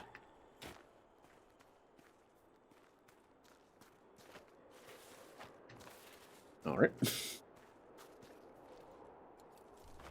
feel like at that point I'm just being lazy. I can just go around.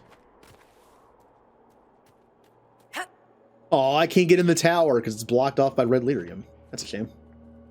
There's also something right below me.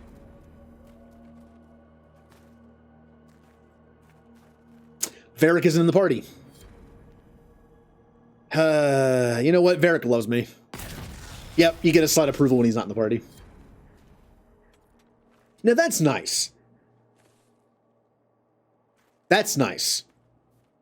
When you get an approval when they're in the party and a slight approval when they're not in the party. I can accept that.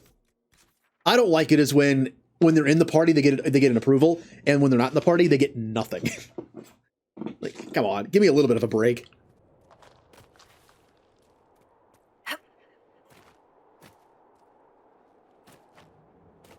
All right, well, this is obviously the edge. I don't think I made the jump. Everything's fine.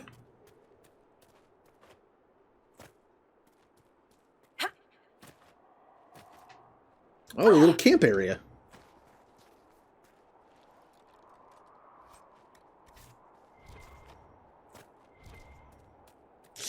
Guessing that's the edge of the map there. Oh yeah, I mentioned I completely forgot to finish the topic of that thing. Wow, I'm very articulate today. I mentioned when I used to eat pizza all the time, I always thought it was the cheese or the bread that messed up my stomach. It might have been the tomato sauce. Because that keto chili that I had a couple times, it was normally when you make chili, you know, it's like, you know, your tomato sauce, tomato paste, diced tomatoes, spices, meat, beans. There's a lot to it. This had a lot of tomato sauce and then just like some meat and spices. It was almost just like tomato soup with meat. Well, it was cool. It was good. However, it really tore up my stomach for several days. I think it might have been the tomatoes. And I never really put it together. I mean, Derry doesn't agree with me either, but maybe that means maybe that was a combo. It was a combination effort, like a 1-2 punch of dairy and tomato. Finally, I'm allergic. I have a somewhat intolerance of a food that I actually don't really like. The only time I ever eat tomato is when it's in sauce form on a pizza or spaghetti or something. I don't like tomatoes. Good. Can you please, nature, could you please let me be, like, intolerant to foods I don't like? Also, good point. Keeping watch. I used to get very bad acid reflux and heartburn at the same time. There is a difference. There's a difference between heartburn and acid reflux, and I would have both.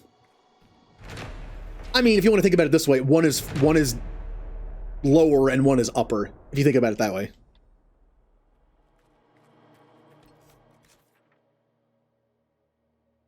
All right, I'm actually just gonna continue this part of the map right here as much as I can, and then we'll go back down here and just start this way. Yeah, we'll do half the map. We'll do like 40% of the map, and then 40% of the map, and then the 20% that's locked.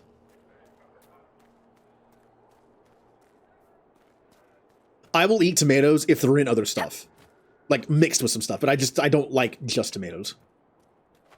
Also, the only kind of sandwich I'll use tomato on is usually like a chicken sandwich. That's about it.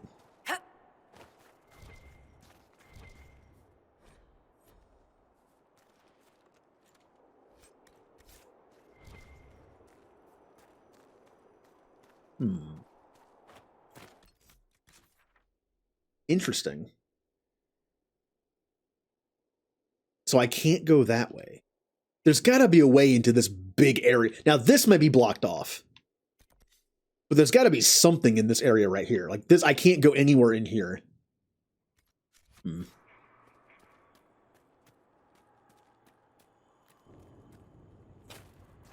We're back in the farming area.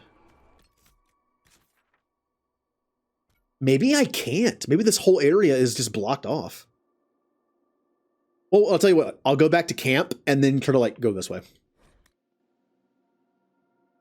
A pet. Also, Inquisitor, if you have a moment. It kind of works for both because in Mass Effect you have a It spread far from the free marches. in Mass Effect you have a space hamster as a pet on your ship in 2 and 3. And I also have a hamster. I've had him for like 4 or 5 months now. The hamster's a lot like me. My hamster is very antisocial. My hamster doesn't like to leave his little house. He has a pretty big cage. The cage that I got him is like 4 times bigger than a cage you find at a pet store. And he never uses it. I got him this little wooden house, and he never leaves it, except when he wants food or water. So it's like me. Like, I ended up getting a hamster at the pet store that is exactly like me.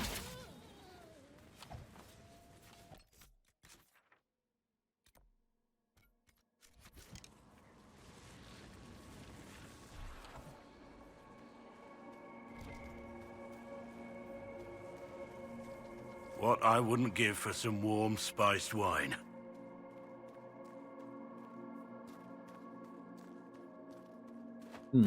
If I get you that wine, will you give me a slight approval at least? I would like your approval. I have a love-hate relationship with an approval system in a game. This one isn't so, this one's fine. This one gives you so many opportunities to get more that unless you're like the opposite personality of the person you're trying to like Vivian, you're fine. Like, Cassandra doesn't like it when you side with mage stuff, but if you do her mission, like her bounty hunter mission, it gives her so much influence that you're fine. Oh, look, I actually found the way over here. Yeah, you never know, might be something over there. But the best like example of that is KOTOR 2. Knights of the Old Republic 2. I have to follow a guide. Unless you're playing a fourth wall breaking character, like I know this is a video game character kind of thing, where you follow a guide and you do the exact options required to get to 100 influence with everybody, and you go against your own personality, the way you've been playing the game to do it, it's almost impossible. In fact, if you do like, I've actually read a guide. If you want to do a full light side character, and that means you're not allowed to do dark side options for influence, you actually can't get enough for one character. It's impossible. Like, you would have to do a few dark side options to get that person. Now, you can obviously, like, you can get everyone to 100 following a guide, but I'm just saying, like, if you refuse to do any dark side options, your full light side build, it's impossible to get that person to like you enough. Shivan, at your service, your worship. I saw the Inquisition's banners from afar. Never expected to see the Herald of Andraste herself. You want a hamster and a bird? Birds are fun. I like birds. I almost got, you know what's funny? My spirit animal has always been considered to be a turtle. I don't know. In fact, whenever I've asked someone, like, if you could see me getting a pet, what do you see me getting? And I kid you not, about 75% of the people I asked said turtle. Just like, I was like, knowing me, what kind of pet would you expect me to get? Turtle. But actually, here's a fact. Here's a fun fact. Turtles actually require a lot of space. You wouldn't think a turtle would need that much space, but especially like more land turtles, not like ones that you get an aquarium for and they spend most of their life in the water or all of it. They require a lot of space, even considering how slow they are. And I don't have that much space. That's why I got a hamster. My options are basically hamster, gerbil, maybe guinea pig, and that's about it. Although I will say this, I always wanted a chinchilla. I just like them. And I learned that chinchillas are one of those pets that can actually do very well in a vertical cage. Meaning the cage has multiple stories to it that they can climb. Some animals don't like that. Like, hamsters have such little feet and little toes that you want to stay away from cages that are like wired on the inside, like the floor is wired, because it can cause problems with their little feet. They can get caught. Just like when you get them an exercise wheel. It's best to get a solid plastic one, not a mesh one. Because if the little feet get caught, it can literally break them. Because the little like toes will get caught, or the little feet. Also, I read that if you get a cage that has that kind of floor, it gives them a condition. I forget what it's called. But it's because the way the hamster has to walk on it, it like eventually gives them some kind of like condition with their feet. But chinchillas are good for that. They're much bigger. They like to climb like little ramps and stuff. And the thing is, I would have enough room. I would have enough room for a vertical cage. So if I had researched it further, I could have probably gotten a chinchilla. Oh well, though. I like Amy. I've heard of you. So, all right. I remember this guy. I think he died on my first playthrough. Because I was stupid and didn't protect it. You protect this place? Are you here to guard the people? As much as I can, although this was not my original intention. I hunt a demon. This one calls itself Imshale, and has settled in Suladin Keep, up in the hills. Imshale is free because I made a mistake. I will see him destroyed. Now that the Inquisition is here, perhaps the Red Templars who guard the keep can be routed. All I need is one chance. I need to know more about Imshale. A desire demon, more cunning than anything I have encountered. And I have played the game. Imshale has roamed the land for some time. If anything, he will have grown in power. Why he is here in Emprise de Lyon, however, is anyone's guess. Perhaps he has gained the cooperation of the Red Templars, or vice versa. One of the Forgotten Gods? I guess that makes sense. He thinks that Imshale is just a demon, right? Like a regular run-of-the-mill demon, I'm guessing?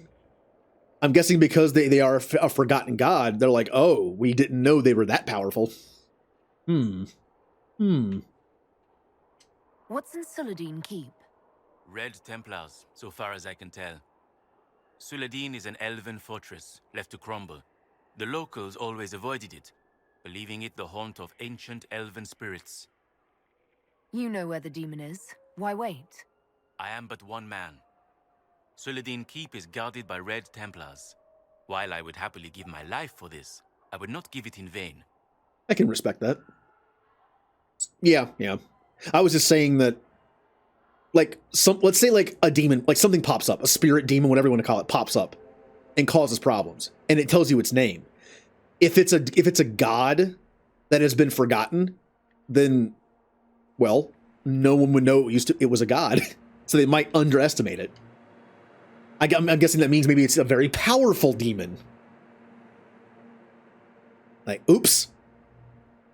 Like they're reading a book or something about like ancient or like Solus pops up and he's like, you do know that Imshael is one of the forgotten powerful gods, right? And he's just like, oh.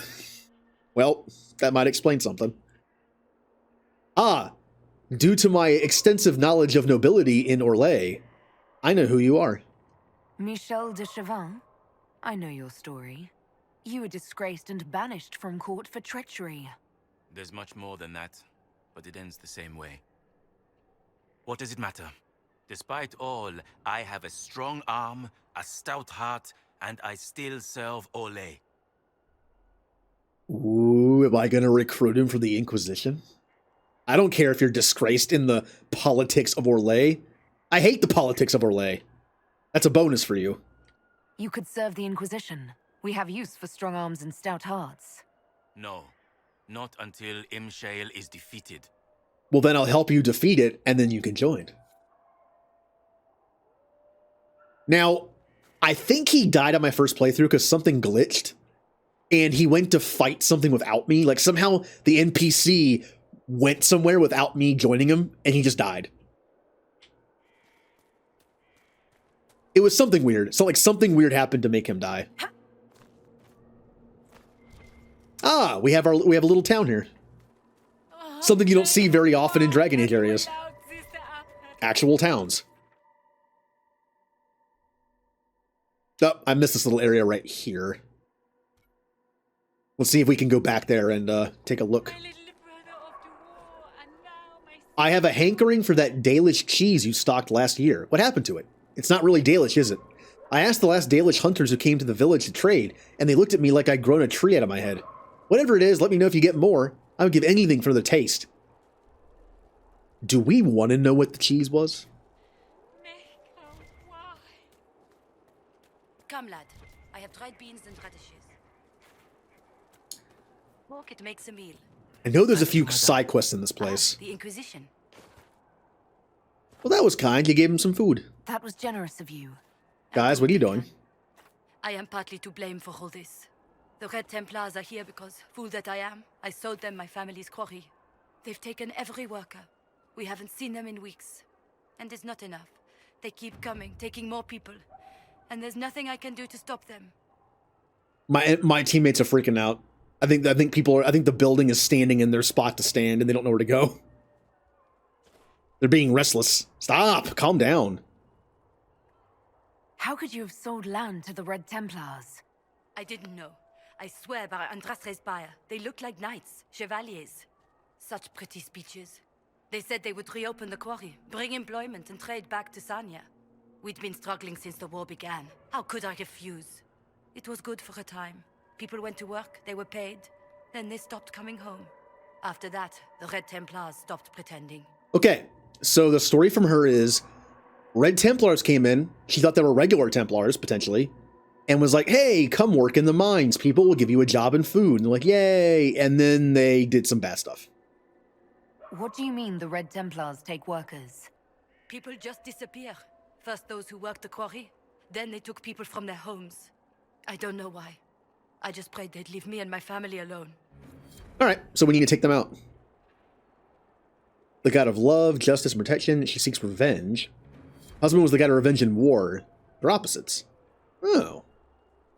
Well, one of the cool things to think about is, I've mentioned that sometimes games give you ways to, like, ignore plot holes. Or, like, weird retcons. Like, for instance, any discrepancy in the story of Dragon Age 2 can be chalked up to the fact that Varric is telling the story.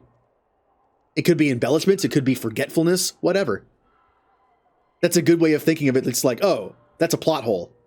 Well, then Varric made a mistake. He's telling the story. We could say that some of the elven gods are so forgotten and so far back, maybe all the information we know about them is wrong.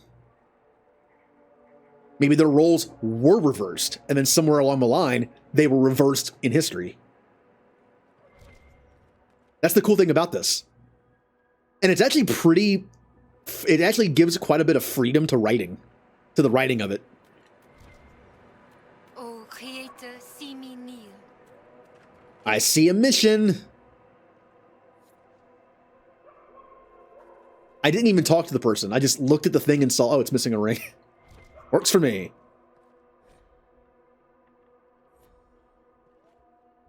French accents. I like a lot of accents because I can't do them. I know people that can do several accents very well that stream. I can't. I've tried.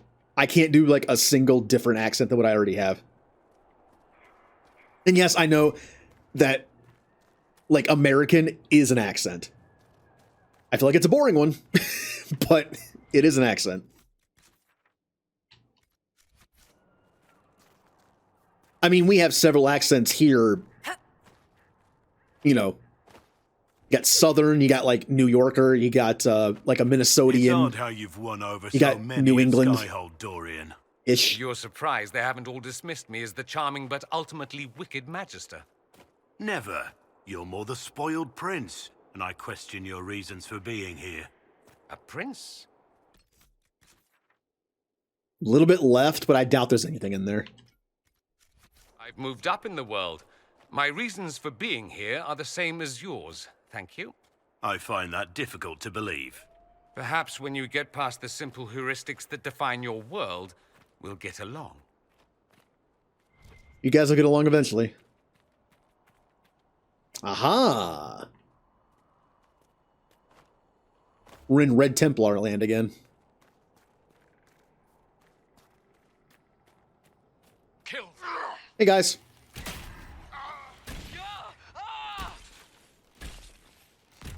Mines.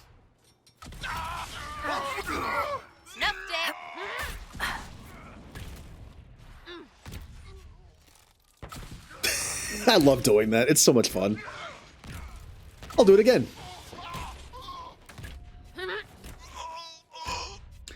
I'm not sure if magic works that way in this world, but we'll just say magic. Pretty sure physics are still a thing. It's magic. Who cares?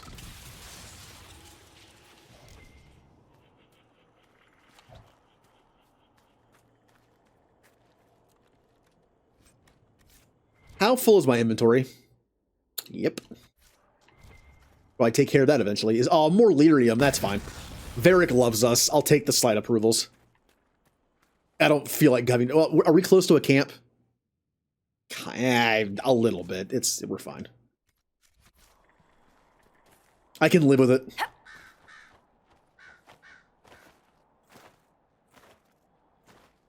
By the way, I know which story mission I'm doing first. Whenever we get done with this area and all the war table stuff, I know what first story mission we're doing after doing all the side stuff. More. Keeping watch. It's a fun one. I mean, they're all fun. The story missions in this game are really fun. Word for you. And we're back here. Okay, let's go over here. Or should I... No, I already explored over here. Okay. I mentioned before, but I feel like in a lot of these sandboxy kind of games, the story missions don't really stand out sometimes. Like, it feels like most of the effort goes into making side quests and, like, you know, fetchy quests and But I really do like the story missions in this game. They're really good. As an example, Andromeda's, I don't think stand out as much. They're okay. I can think of a few that are good.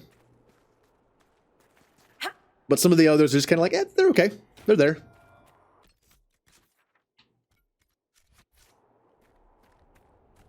Okay. Have a good night. Thanks for the conversation.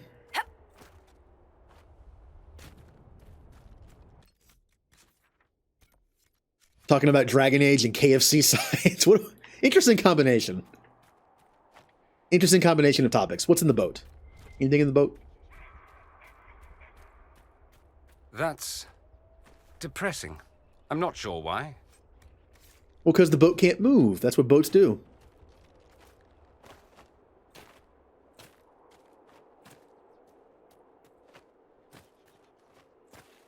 Well, ME3 is a good example of side quests that are good.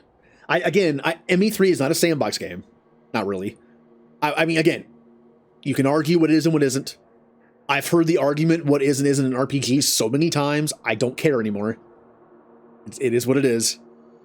But I don't really consider Mass Effect a sandbox game. I consider Andromeda more of one, or this, or, you know. But I think 3 side quests do a pretty good job. I like when side quests have stakes to them. Whether it be a decision you make at the end, whether it involves people's lives, or just somehow involves the story in some way, like links back to it. And I think 3s are pretty good. Now 2s, you could argue, don't. But 2 is a weird example, because 2 is a standalone story. It doesn't start the Reaper Saga, it doesn't end the Reaper Saga. It's in the middle. Which gives it an advantage to be able to tell a different story and focus on character development. How does that game succeed in throwing in so many new characters? Because it doesn't have to build the entire world like 1 did. And it doesn't have to end the story like 3 did.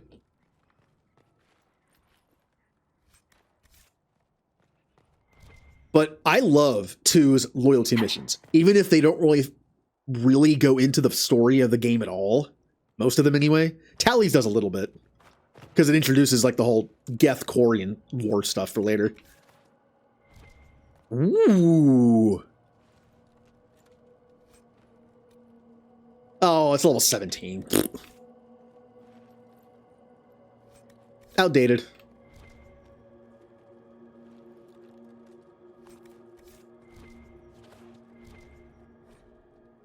They say you shouldn't bring home girls you find near Fade Rifts, but they don't know. I saved Colette. She came from a cold, empty place. No one cared about her. Now she's here and we'll be together forever. She's all I ever wanted. I know she loves me. I feel her love in everything she does to me, even when it hurts. Especially when it hurts. I've never been happier. So I need to kill this Colette, right? If I go back to like one of the like little town areas and there's someone named Colette, I might just have to accidentally, press this button.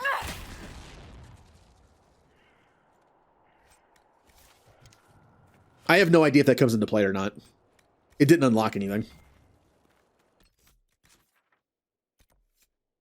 Oh, Cassandra. I need Cassandra in the party. Oh, okay.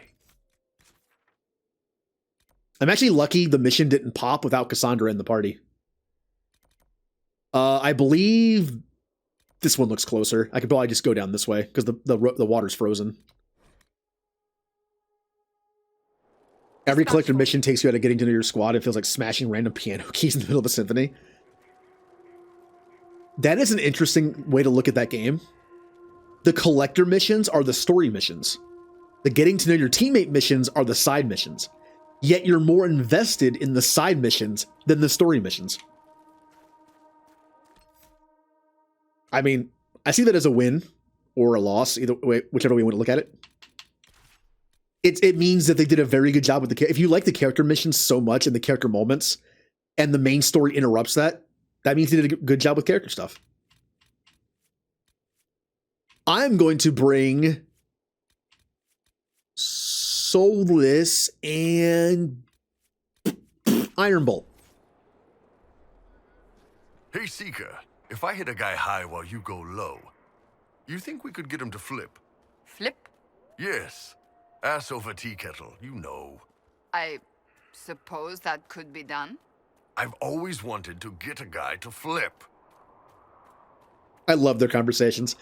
One of my newest, like, duo conversations in this game that I've discovered is Cassandra and Iron Bull. I don't think I ever used them on the same team. I barely used Iron Bull on my first playthrough. He's awesome, but I think I was playing on a higher difficulty for an achievement, and he just kept dying over and over again. Also, Cassandra was more of my mix of tank and damage, so whenever I used her, I tend to use 2 mages on top of that.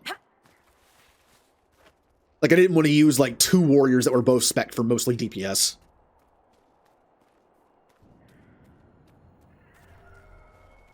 Alright, alright, where is this mission now? Alright, probably further back here.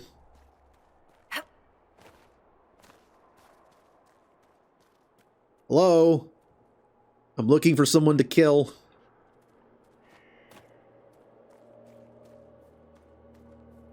Ooh. I haven't found any quarries. The Hunt. Tracked her to the edge of Highgrove. I know she's here somewhere. I can sense it. Gave me the slip. She's cunning. Hunter and hunted, round and round in circles.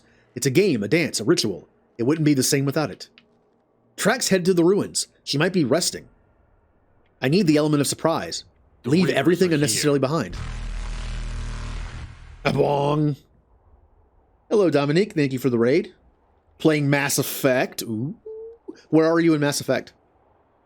Which one are you on, first off, since it doesn't tell me? It just, since it's all one game now, it doesn't tell me. Go in light and quick. She's not going to get away, not this time. I'm guessing this person was hunting the dragon. Alright, well. Back to camp we go! Well, is there a shop anywhere here? I don't think there is. Alright, well. I'll be right back. I'm just going to go to a shop. The Paladin Moon and Grissom Academy? Ooh, so near the beginning of 3, huh?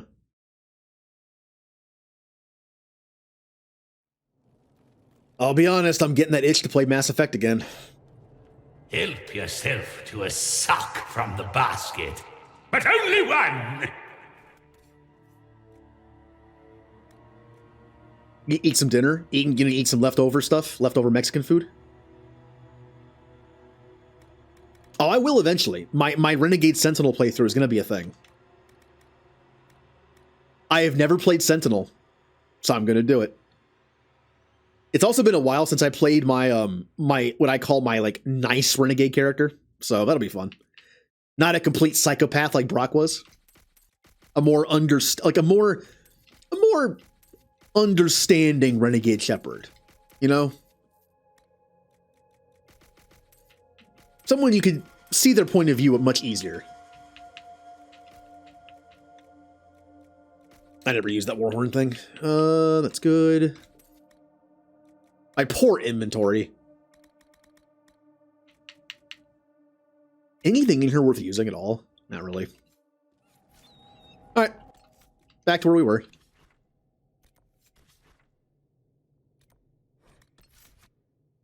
Cassandra.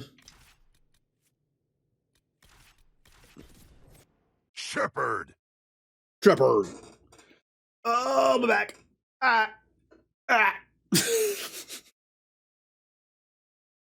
Man, the last week of like PC tech support that I did to fix my PC, it not only destroyed my sleeping schedule, it destroyed my back. Because when I'm in like, you know, PC fix mode, I'm not paying attention to what I'm doing. I was like in full like shrimp mode. Just like 90-degree angle, just I must fix this PC. So after a week of doing that, it's just like terrible sleep schedule and terrible posture.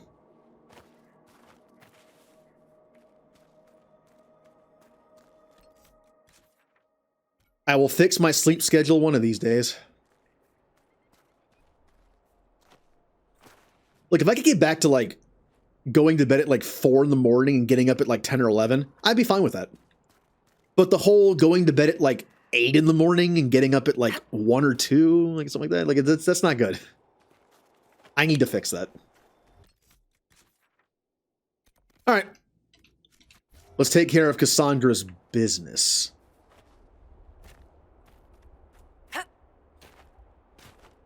It's just my natural sleeping schedule is pretty much like 4 in the morning until like, you know, 10 or 12, whatever's in there. But it has been slipping to even later. No! Get up! Get up! Why can't there be an upgrade in this game? An Inquisition perk I could take? Mage. That makes it so I can jump higher. Give me some spring boots. Alright, let's kill everybody. Mines! Fine.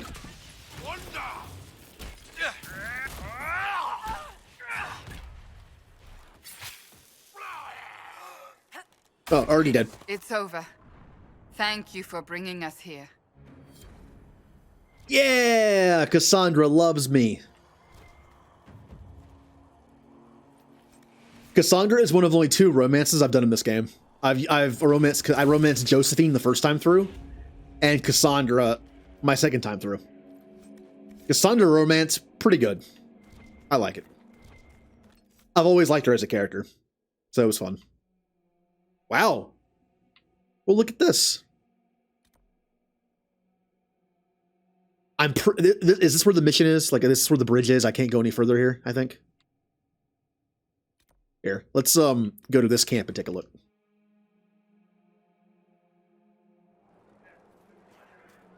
Inquisitor. Like, I've tried to fix my sleeping schedule as fast as possible, where I go to bed whenever, but I get up like after like 3 hours, and it's like, oh, I'll tire myself out, and then go to bed early. Problem is, I end up sleeping a lot more after that, which kind of just evens out. Yep, this is where the bridge is. I'm guessing, wait a minute. But doesn't this bridge just go back to where I was? Oh, it fixes the entire bridge. So I can get up here probably. Ah. Which means I can go down here, right? Because it's... Or is that just death?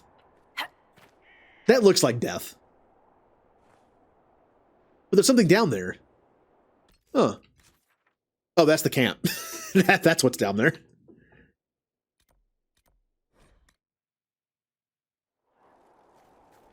I mean, I used to work overnights. I would work from 12 until 8 in the morning. And then I would just stay up, go home, do stuff during the day. And then I'd go to bed around like 4 in the afternoon. Inquisitor, if you have a moment. And I mean, I miss the good old days where I could just wake up an hour before I had to be at work and just go somewhere. Right? I get up at 11 and be at work at 12. I miss being able to do that.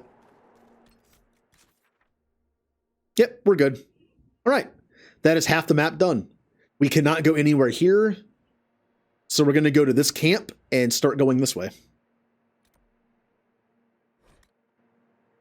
Well, I think we're almost done with the side area places. Like, we're getting there. We're going to be able to just kind of like gauntlet the story missions.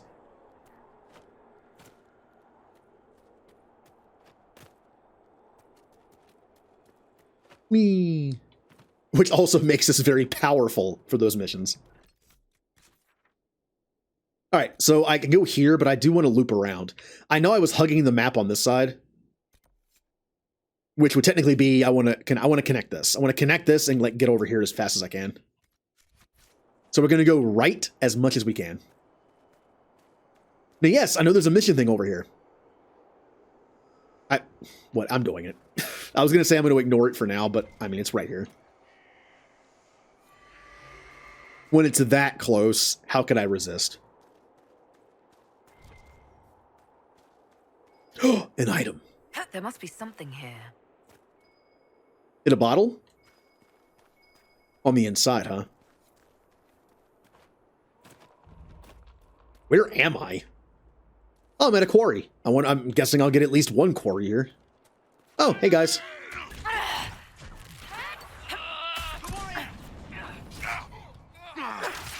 I keep doing that. I keep pivoting too much when I do it. Fine.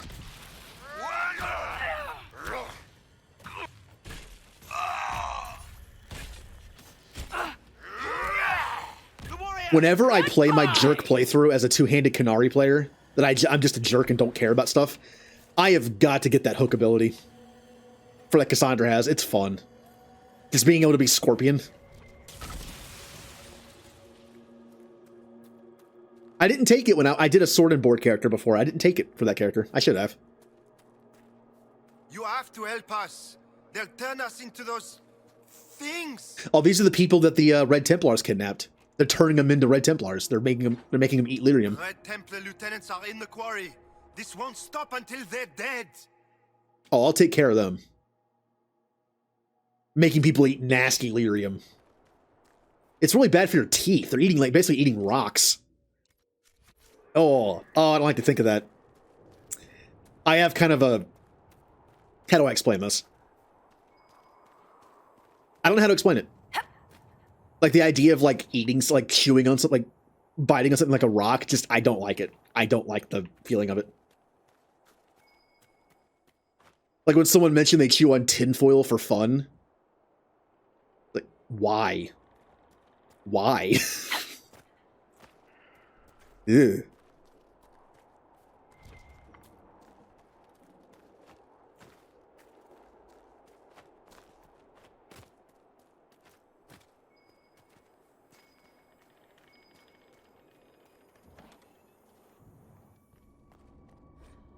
The boys at Sullivan need several barrels for those things they're working on. Also, prepare a batch for the Storm Coast. Storm Coast, huh?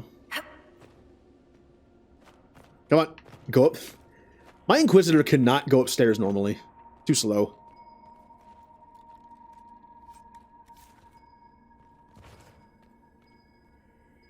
Where is this? It's under me. There it is. Oh, it is a bottle. Only 8 left. Watch me actually find all of them. Why is it still on the map? That's gonna bug me.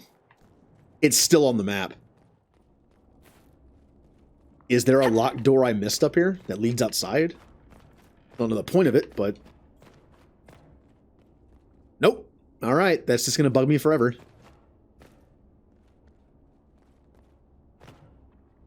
Oh, I looked up... Did I just make loot for myself? How'd that happen? Did I disappear?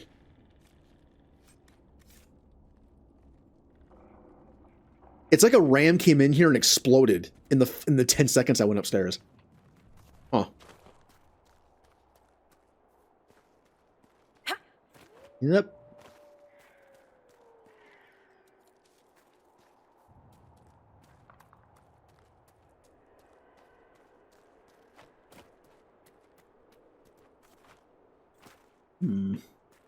Alright, so we're back to this. We're back on the edge of the map.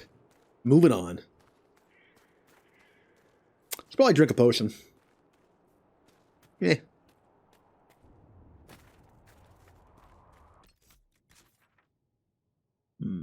Alright, so yeah, we'll go as far this way as we can and fill this out. And all we'll have left is down here. It's still plenty. It's still plenty. Oh, look how big this place is! I'm kind of glad I split this map into 2 pieces.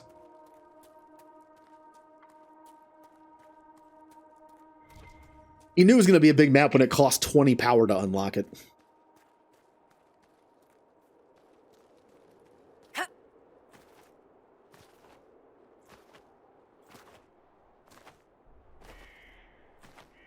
Alright, I need to get up there somehow. Maybe this way goes that way? So this is going to head back down that way. So we're going to go this way. Oh, it's a keep. Ooh. I can take a keep from the Inquisition. It'll be a basically a camp. with a vendor, which means I can just teleport over here to sell stuff. And yes, I'm teleporting. I'm not fast traveling. This is a world of magic. I'm teleporting.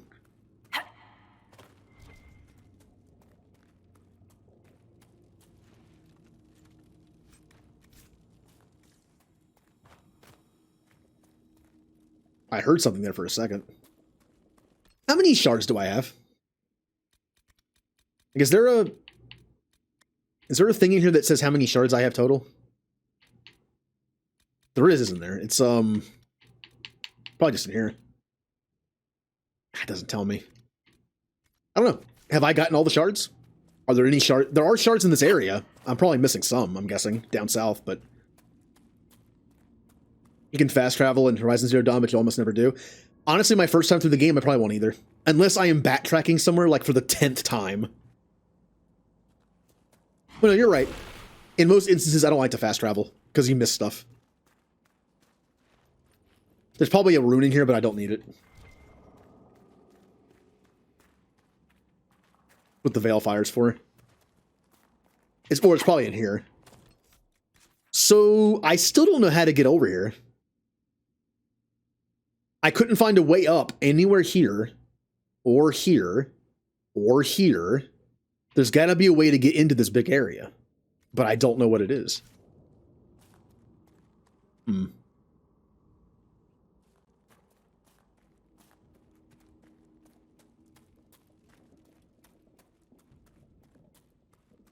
Yeah, there's also that aspect of it.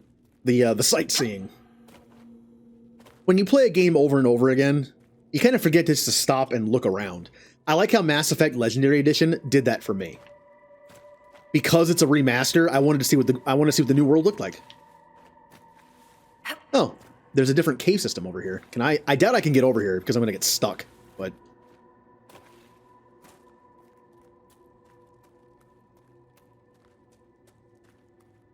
oh, it was just this. Okay. Yeah. The Legendary Edition made me kind of stop and look around again.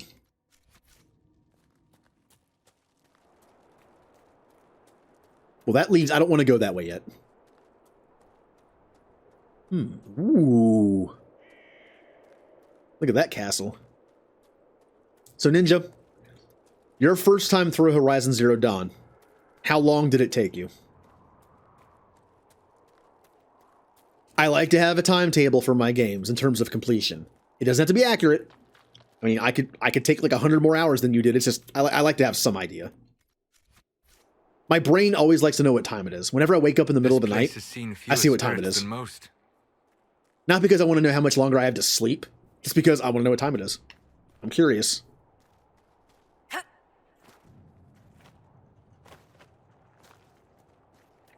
I really don't know how to get up there. I have not found a way to get up there yet. Oh. Unless... No. There's a thing to make the bridge across. There's no way this leads all the way back down here. Huh. This is bugging me. Can't find a way up. Maybe it's here and I just missed it. Like it's somewhere in this area. I know it's not here, and I know it's not here, because I tried to climb this for a while. Maybe it is right here. Oh, going back.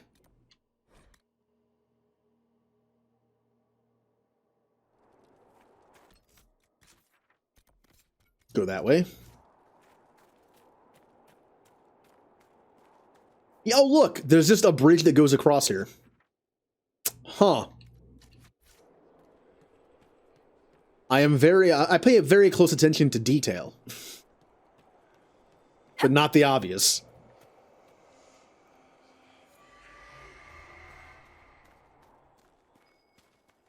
Ooh, item.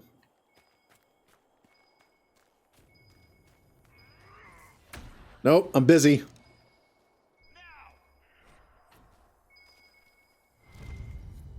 Hey, I found the ring. We have completed a side quest for someone we didn't even talk to.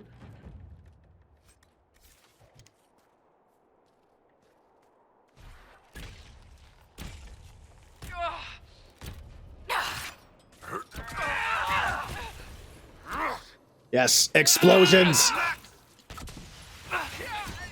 terrified. Do not let them succeed. Nope. There we go. Come on, Iron Bull. Come on, Iron Bull. You can do it. Fools. The lower health he is, the more damage he does.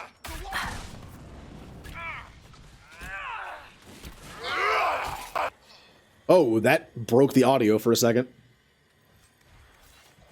Iron Bull is so cool. He broke the audio. Find what glimmers in the rubble. You know our usual spot under Judy's Crossing? I was there fishing 2 nights ago when the entire thing came down. A thunderous noise like you never heard. Maker must have been watching my sorry behind.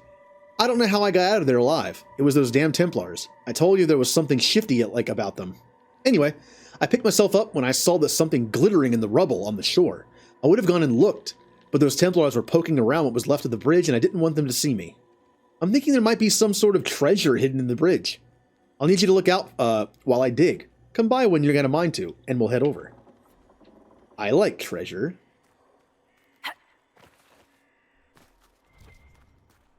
It's most likely not worth it, but I still want it.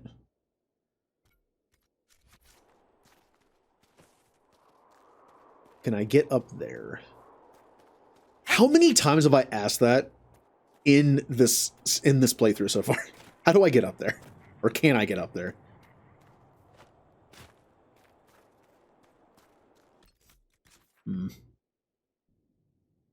I guess I'll just keep going. There's only one path here, really.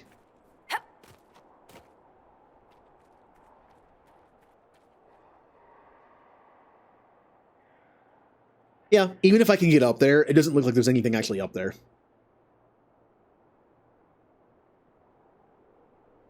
Okay. Ow. Ooh. What's this place? Oh, people I must help. Wait, what is... Oh, this guy's almost dead. Oh, is this how the guy dies? I mentioned he died like an idiot. He has no health right now. I better save him. He has no health. Dead. Or can he die? Maybe they fixed it. Maybe he can't die anymore. I don't know. He died somehow in my first playthrough. Bad news, Herald. Your efforts to drive off the Red Templars have not gone unnoticed. Imshale knows we're here. He sent Red Templars after me, and a pack of shades descends now upon Sarnia. The people are defenseless. I must return without delay. It's up to you to destroy Imshale. Cool. Just leave it to me, huh? All right. 50-ish hours? Okay, which means it'll probably take me 100. So. All right, Dominic. Thank you for lurking. Ooh, stuff. Let's take on a demon. Let's take on a demon. Before I do that, though. Again, I looked at the map. We looked at the top of that lighthouse. There was no way to go left or right, really. This looks to be just leading into here. Now, at some point, we have to be able to get down here. So, we'll see when we get there. Maybe this leads to it. Linger here. This feels important. I'm going to save it. Did I just say sad splinters? I found some sad splinters.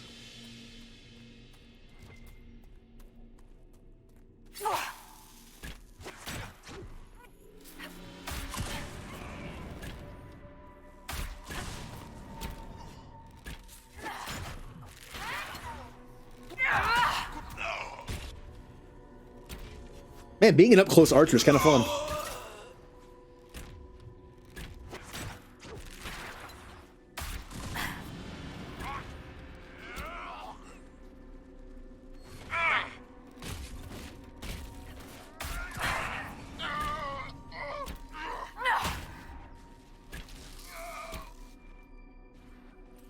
Oh, I hear Hammy.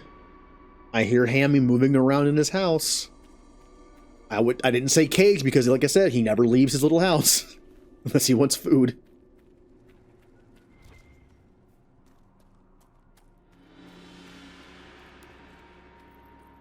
I'm basically just like DoorDash for my own hamster. Like I give him the food and water and he comes out of a little house and picks it up. Like it's like I'm delivering it to him and then he just goes back in.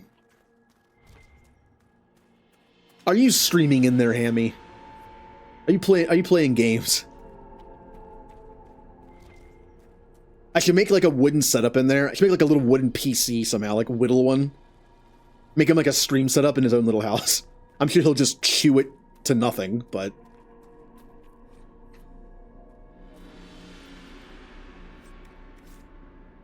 What game would Hammy play? I don't know. What game would I mean, he's like me, he's playing Mass Effect, but...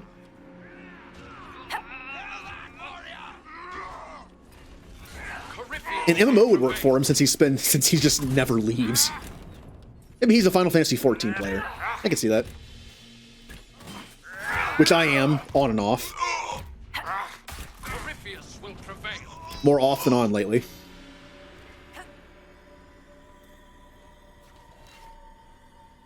Now you want to play, what, Mass Effect or Horizon Zero Dawn? The correct answer is yes.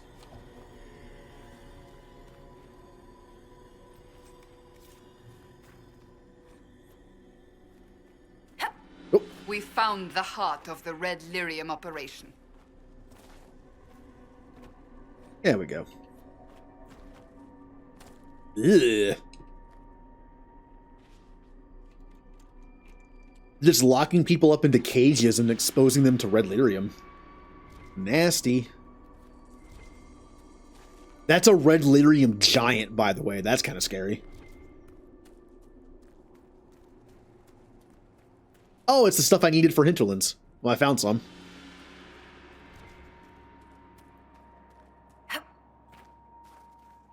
Now, we definitely want to explore this place, because this is a big chunk of the map, probably. That's behind a bunch of walls, with only one way in.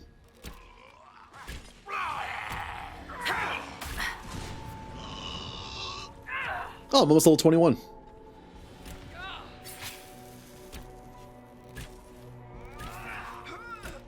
Ooh, it's a giant. Which means my shot shouldn't miss.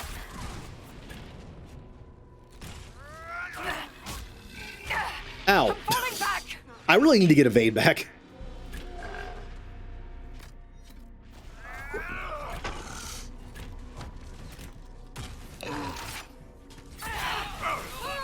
Oh, Iron Bull just got wrecked by that boulder. Hello? Who's that? Somehow we just killed him with fall damage. Do not let them succeed. Magic. Solus just used a powerful ancient elven technique. Also, the giant got gianted. You know, in Skyrim, when you get killed by a giant, you go flying in the air. He got gianted. Which is funny because he himself is a giant. Also, Bull. You got taken out in one hit. It's like I'm playing my first game all over again. Alright, where am I going in this place? Walls, walls, walls. There's got to be some place in here that splits off. I don't want to miss it.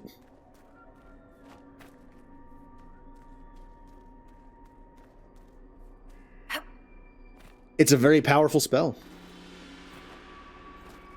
Which is funny in this game because there is fall damage. So you saw how much damage he was taking, right?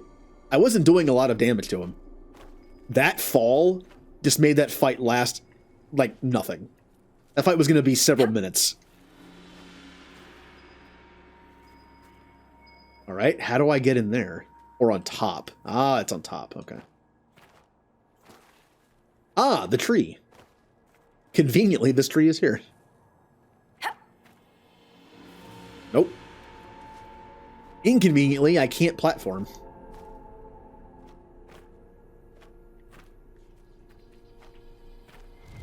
Bottle? I only have 7 bottles left.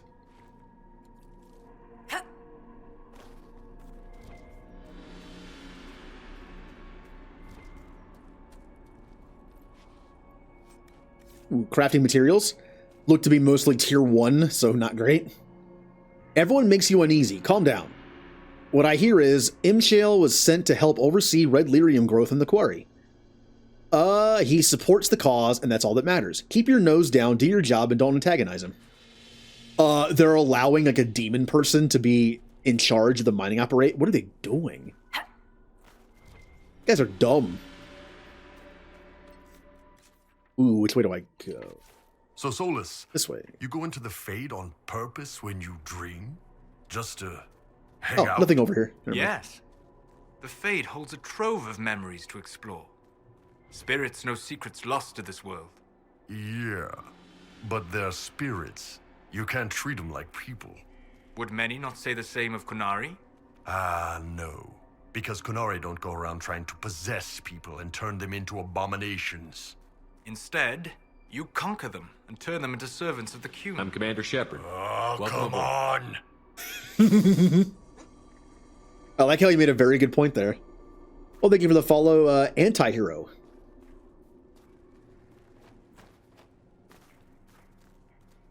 Oh, this is where it splits a little bit, right? Maybe. I don't want to miss anything. But playing old school RPGs, sometimes, like, one of my worst fears in a game is just missing stuff. Although in this game, there's very few places you can never go back to.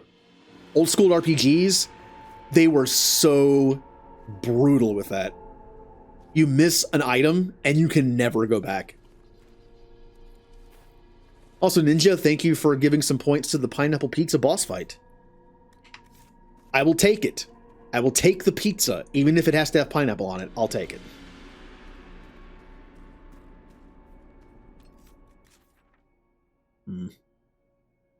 So could I have gone... Is this still only one direction? Or can I go... Let's see. That way... Oh no, there's more stuff down here. Except I'm just backtracking at this point. Alright, let's kill. Alright, Bull. Don't die in the one hit this time. Okay, oh no, it's another one.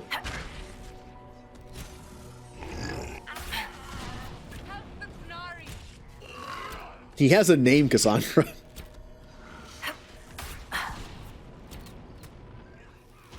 I'm getting pelted by arrows the whole time. I'm trying to take out the little guys just to make this a little easier on us.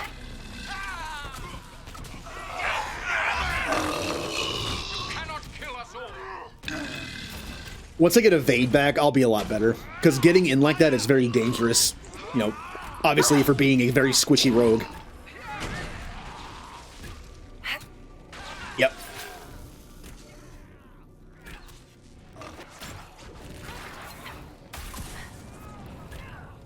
Alright, time for the giant.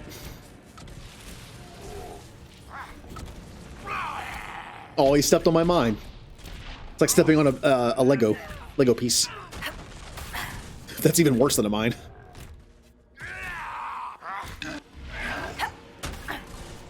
Oh, that was a terrible hit. For being this big, you'd think I'd hit that more often on him. There we go.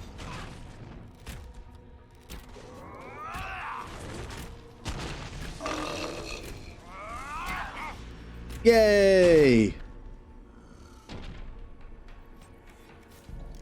You have to take a shower, but you still want to get up? Compromise. Take a bath. It's like, yeah, lazy shower. Or hell, I'll just take a bottle of water next to me and just dump it over me and be like, alright, I'm good. I can keep playing.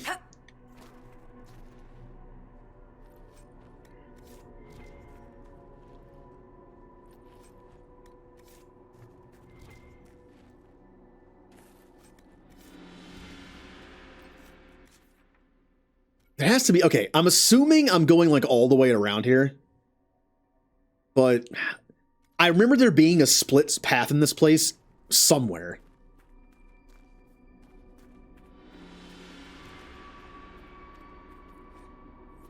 Alright, we got some documents.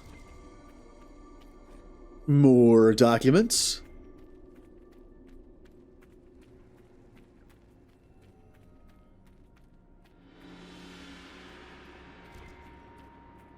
I don't know. I always like shower time because to me, shower time is think time. Like I do like my best. Like I mean, you have nothing else to do. You know what I mean? It's just like I'm so used to multitasking with stuff, like playing a game, watching a show or movie, listening to music. Like in this case, streaming, looking at chat, doing other like paying attention to other stuff. Like I'm so used. My brain is so used to being just bombarded with information that when you're taking a shower, it's like, what am I supposed to do? I can't be on my phone. I can't. It's just like all I have to do is just think. It's like the one time of the day where I can just think and not be distracted by everything else I'm doing.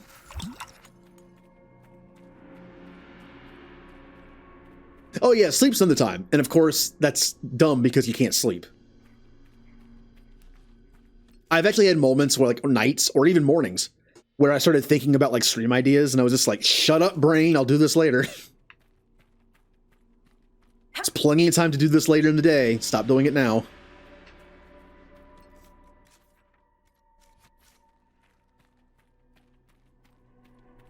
So what am I doing up here? Oh, there's a little courtyard area.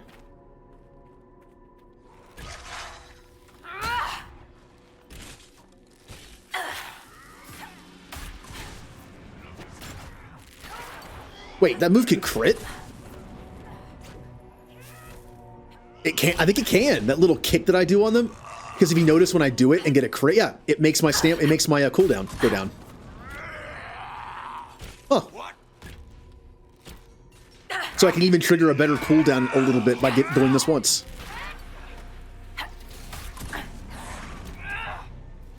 It's also teammates. So if I were to build all my teammates for crit chance, I would just have non-stop moves. But not everyone has a good crit build. I wouldn't want everyone to have a crit build like Cassandra or Blackwall. Also, I don't have the stamina for it. If I just had this move constantly, I'd run out of stamina. I think I have a good balance right now.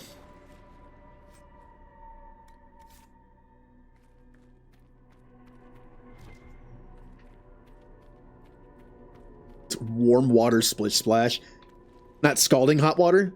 For whatever reason, I take scalding hot showers.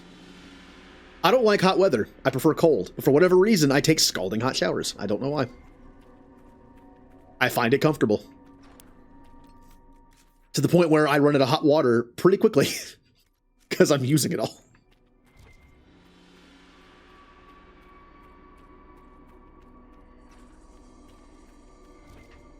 Remember, in my first apartment, I had a roommate, and it had that kind of shower setup where when you change the temperature of the water, it stays that way. It wasn't one of those ones where you have to like push up or down and change it depending on whether you're in like shower mode, whatever. It was like a dial thing. It kept it. And generally my roommate took a shower first. He worked overnight, so he would take one, then I would take one in the morning, and it's just like, alternate. But whenever it was his turn to take one, he'd have to remember to switch it back off of like super hot.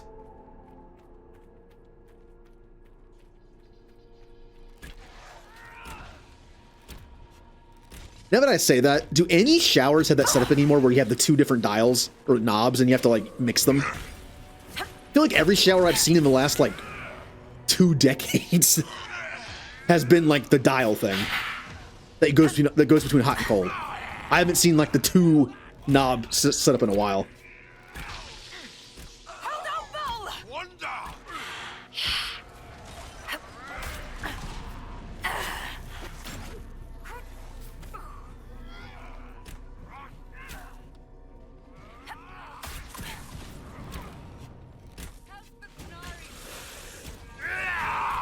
I'll help you, Bull.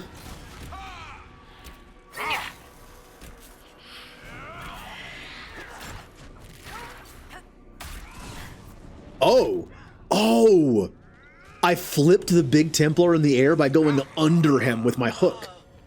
I wonder if that happened. Did Cassandra hook an enemy behind the giant and then like jump him up in the air because of that? Fly him up and like catapult him? That might be what happened. Dragon Age physics.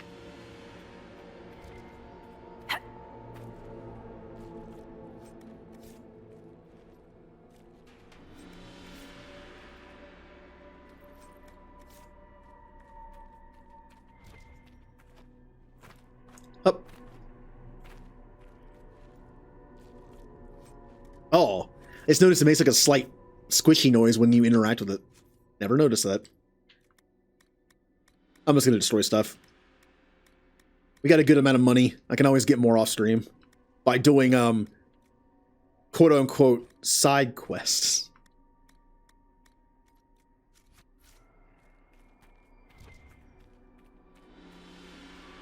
As long as I can think of like a decent valid reason for how things work, I don't mind doing cheats like that.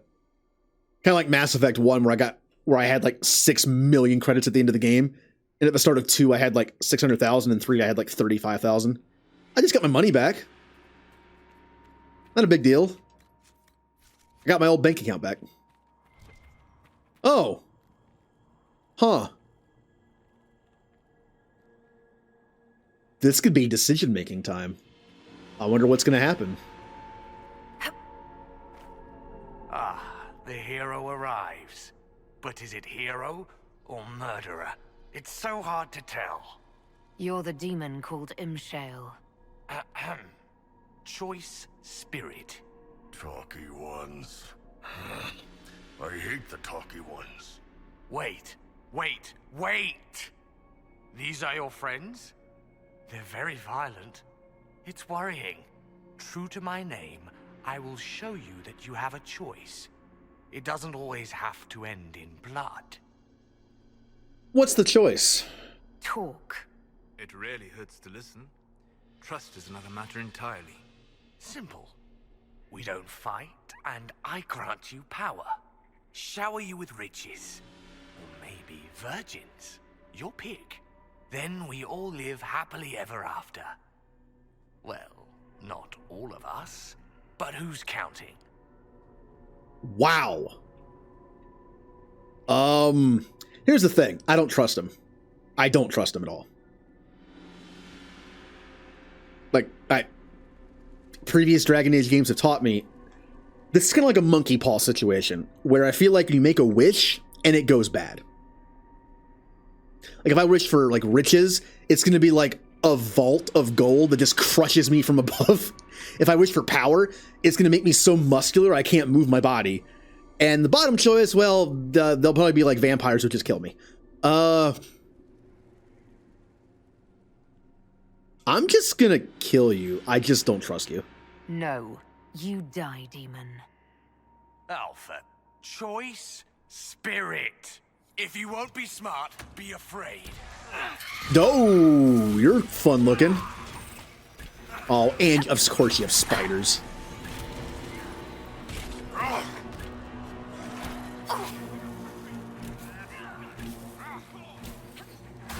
Alright, let's get rid of the little ads first.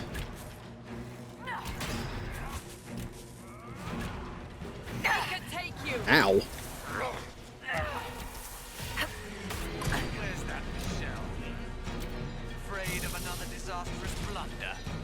Well, that, and he had like 2 health left, so I sent him home.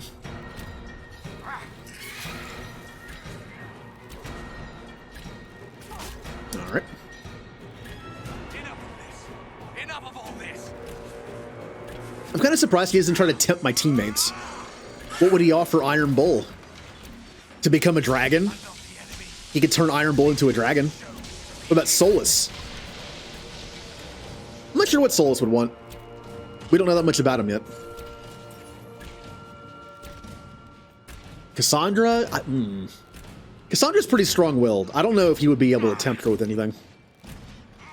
Maybe the Divine back alive? The Conclave never happened? Although I doubt he's strong enough to pull that off, because the Conclave situation was made by someone who was way more powerful than this demon is. I feel like that's kind of like, that should be like a rule of magic. If someone makes something happen, someone who is weaker than them cannot, like, override it. It's like, oh yeah, I'll do that. Who did that? Corypheus? Oh. Well.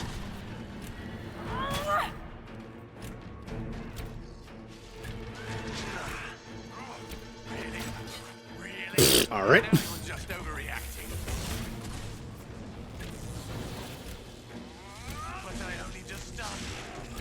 Gotcha. Far away from everything here. Ooh. March of the Everlasting.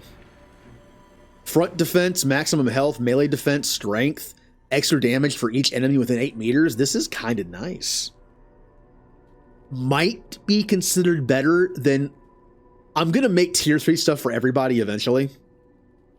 And then I'm going to look at all my purple stuff and see if there's anything better. Maybe not armor rating wise, but just like extra stuff wise.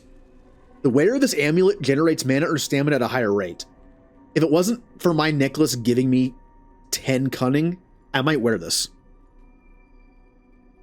Because there are times where I pop so many crits, I don't have enough stamina to keep doing moves. That actually might be better for me. I think it only lowers my crit chance by like 7%, 8%. It's not bad. Take a look here. My current crit chance is 73%. With a different accessory, meaning not the plus 10 cunning one. More stamina.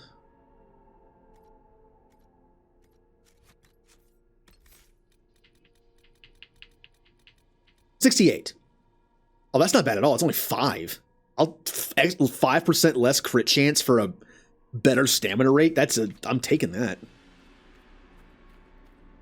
I'll give the cunning one to Sarah, I guess. All right, well, we did it. We took out the demon. I wonder how Solus feels about that.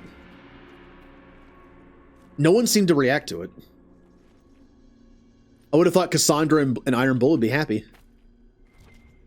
Although, remember what Solus said. Basically, listening to someone speak, not so bad. Trust is something different entirely. Said that weird.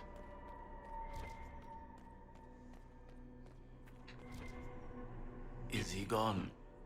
The demon is finally gone. He's not gonna make it, boss.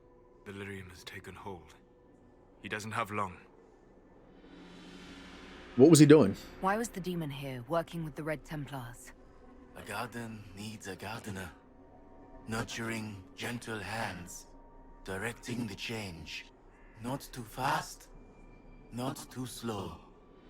Just right. Has to be just right. Demon-directed growth. Perhaps it yields more functional soldiers. Ugh.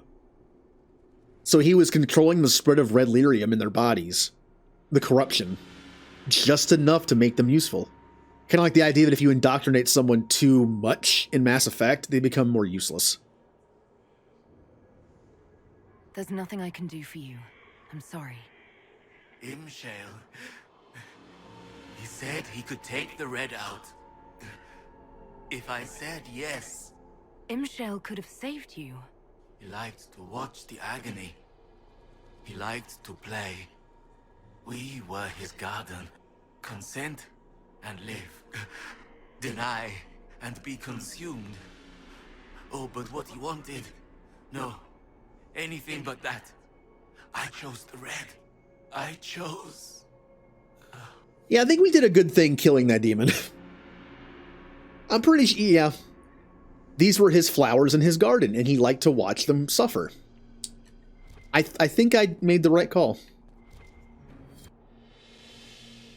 Yeah, we have a new keep.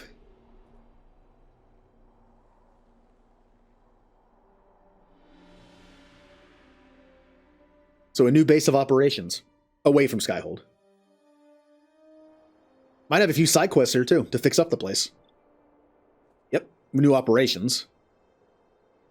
Might just be War Table, but there could be other stuff here. Like... this one. Ah, your worship, welcome.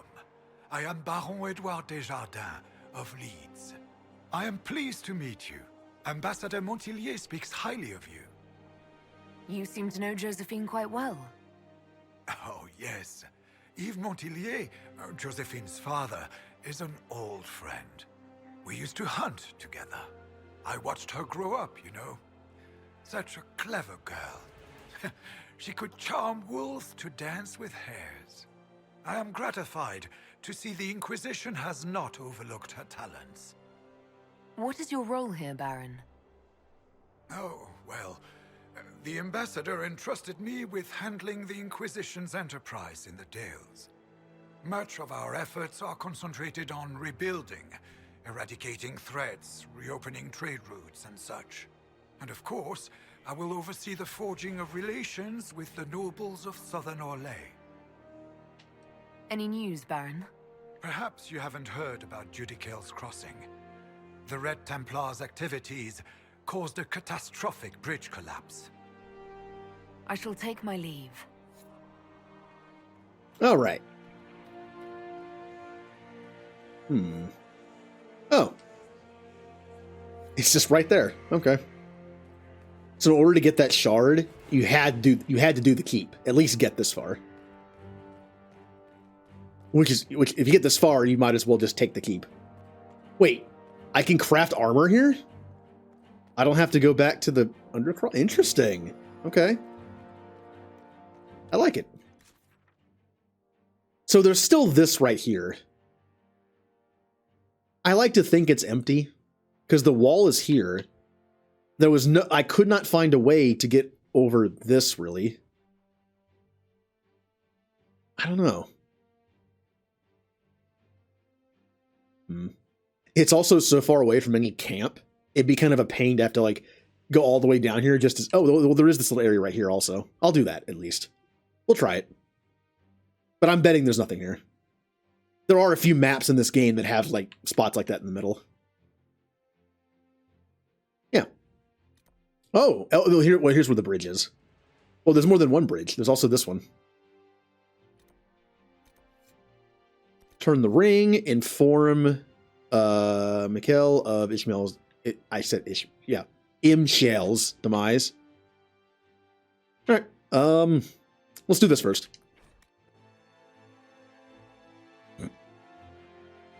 Yeah. There's probably nothing over here. I probably can't even get over there.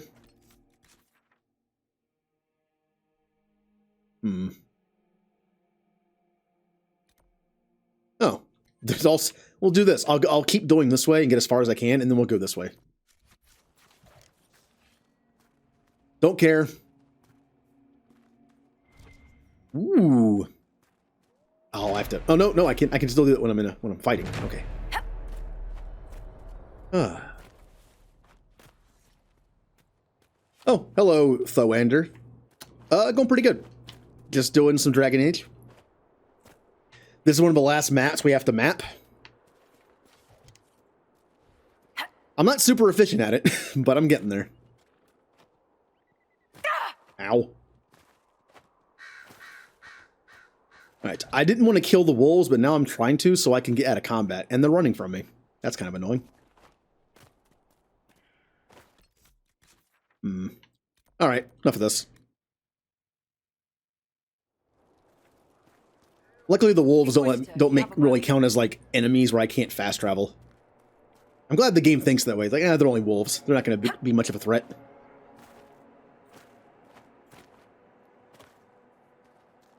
So it's either up there or maybe... Oh yeah, this is the place I couldn't figure out how to get up there. Oh yeah. Go here.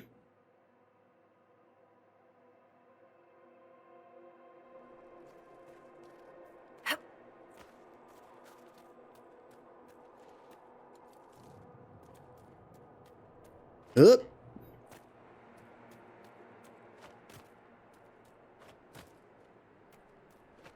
Now, can I go around here, or should I just go over there? It is... Nope, it's up there. Okay.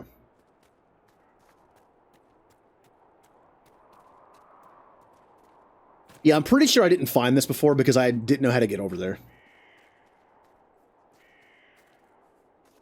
I still don't. Let's go across the bridge. Used to play this a lot when I came on an Xbox. Yeah, I play on Xbox as well. I'm playing on PC right now. But, yeah, I played this on Xbox a lot. It was fun. One thing I never did, though. Did you ever touch the multiplayer in the game? I never did. I love Mass Effect 3 multiplayer, but I never did the multiplayer in this game. I think it's because I had no one to play it with. Mass Effect 3, I had several friends to play with, and that's why it was fun. Oh, here we go. I feel like in a PvE horde mode game, you need either friends to play with or at least good communication. Playing with randoms just wasn't fun. Lack of communication meant you didn't do as well, and it just wasn't as fun. All right.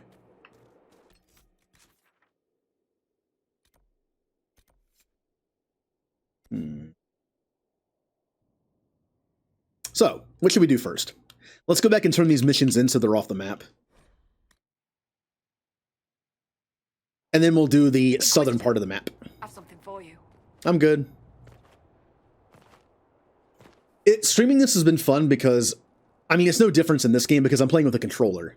The PC version of Inquisition has controller support, as you can tell from the hotbar on the bottom. Origins and 2 did not have controller support, and I'm a controller person. I appreciate when PC games let me use a controller. Alright. So I like how we did this mission with no dialogue. I found the empty ring case, and then I gave her the ring, and there was no dialogue whatsoever.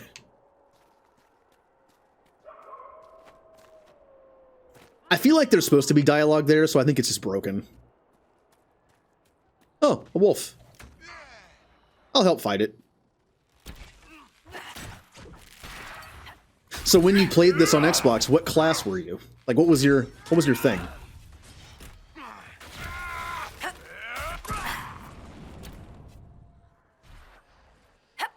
I have now done 2 female elf playthroughs, well, counting this one. But I had a... Oh, let me have the thing. Ah, whatever. But my middle character was a human sword and shield user.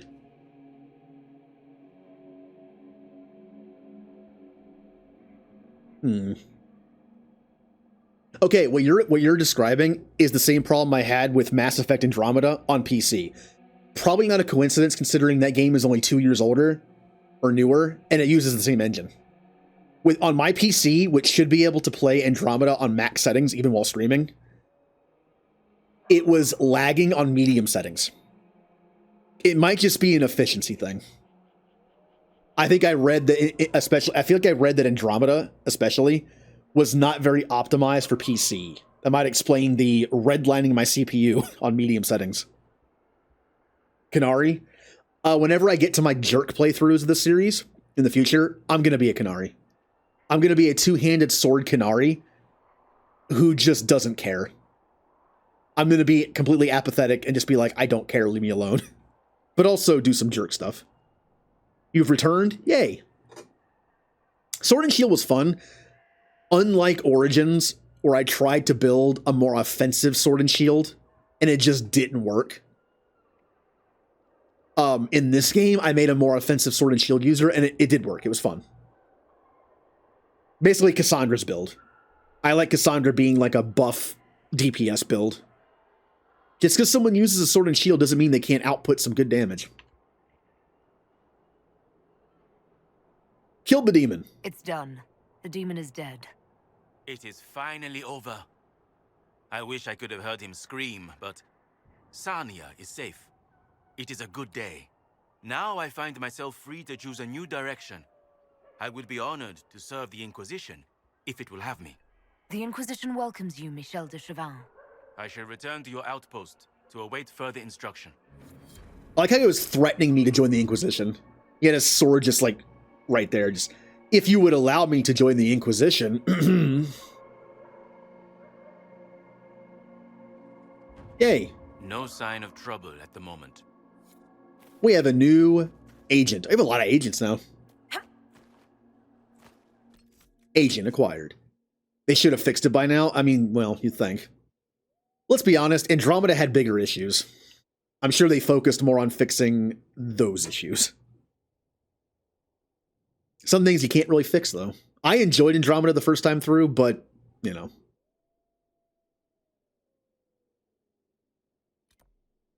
I think the problem with Cassandra is, the reason why I build her to be more support DPS and not tanky, is her specialization is Templar. I believe that's considered to be the worst specialization in the game, because it's only really good against demons. I like it. It's fine. Well, I'm playing on normal, so it doesn't matter. But that's why I tend, because Blackwall's specialization is just a living tank. He doesn't die. So he's a tank build. All right, we're going to go south here. I need to get to this first because that's the closest one. I guess I'm just going to go here and go down. Because if I go here, I'd have to go like all the way back around out here and, you know. Hey, you can always respec people in this game. What if I always wanted to use Blackwall as the tank because he's the best at it, and I just respect Cassandra to be a two-handed warrior? What if I did that? What if I respec some of my characters? Although it would only affect Cassandra. What if I made Iron Bull a tank? Look, on higher difficulties, that'd be the only way I use him, because he just dies too fast. Imagine him being a sword and shield user who's also a Reaver. That'd be kind of fun. Not very efficient, because the less damage he takes from being a tank build, the less damage he does, but still.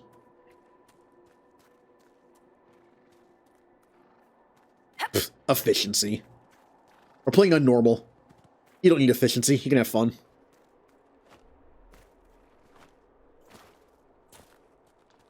Yeah, it's like, hey, at this point, are we making any more money off new copies? No? Okay.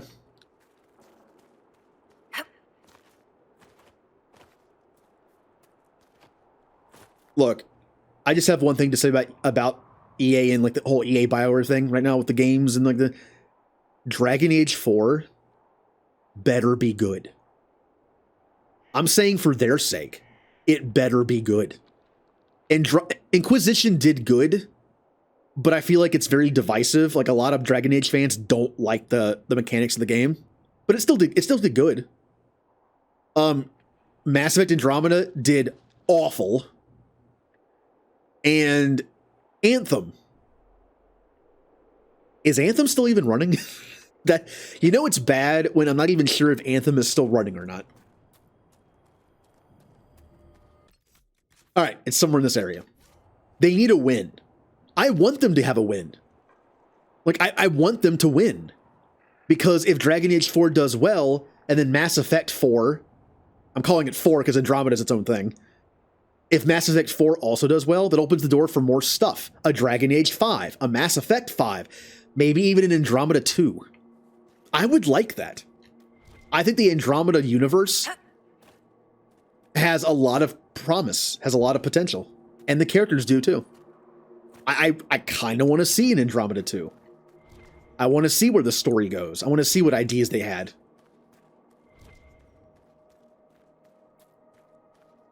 Oh yeah, Return of the King. Two Towers and Return of the King are fun games. I have Return of the King for original Xbox. It's over. It's done. I got him. I'm going back to my old camp to pick up the letters I left for you, and then I'm leaving this horrible place. I don't have to skulk around anymore, hiding behind trees and erasing my tracks. I'm free and I'm coming home. Well, that's nice. They're probably dead. Ooh. There are a few original Xbox games I plan to stream at some point whenever the Elgato starts working properly. I have an adapter for it already. But I have, it's actually 2 Lord of the Rings games. There's Return of the King, and there's a game called The Third Age. It's a turn-based RPG in the style of like Final Fantasy X combat system. In fact, it's pretty much a copy of it. Which is why I like it.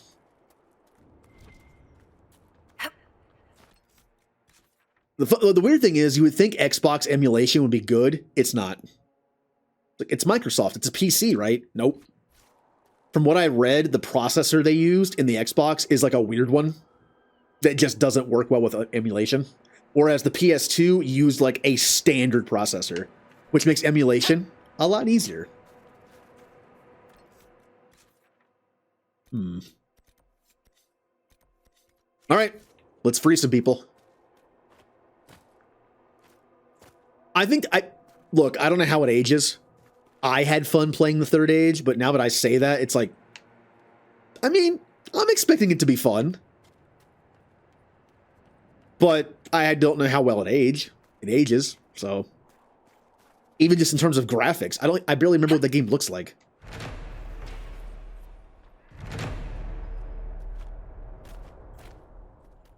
The only other old system I plan on streaming from is the Wii.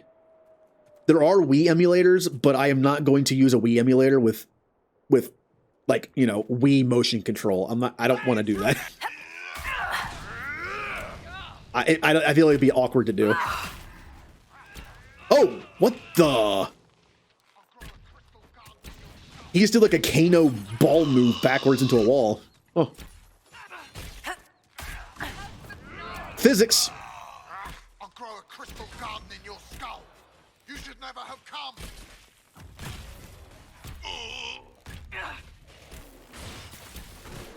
I'll grow a crystal garden in your skull. You said that. No one leaves alive. And now you're dead. A Lord of the Rings game with the same playstyle as Dragon Age? Ooh. That'd be kind of fun. Look, I'm still waiting for a KOTOR 1 and 2 remake, okay? Or at least a remaster. I'm still waiting on that. I'm a little worried about it, though. The one thing I would not want to happen is, what if they remake KOTOR 1 and 2 in the graphic style and even play style of SWTOR? I don't want that. I don't. I actually like the graphic style of the original KOTOR 1 and 2 over SWTOR. And the playstyle, too. I know I know it doesn't age that well. I know KOTOR 1 and 2 have a very not so well aged combat system. I mean, I like it still, but I can see how some people might not like it. It's very slow. But I don't mind that. At this point, I will just take a better optimized for PC version of KOTOR 1 and 2, because those games are a pain to stream or record. They have issues. You have to do display capture for one to get it to work right with OBS. I don't like doing display capture.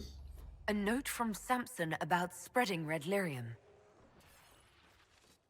I don't know. The idea that anything on your PC can be seen, like while you're streaming, I don't like it. I'll do it because I like the game and I want to stream it, but I did it. I already played through each one twice, but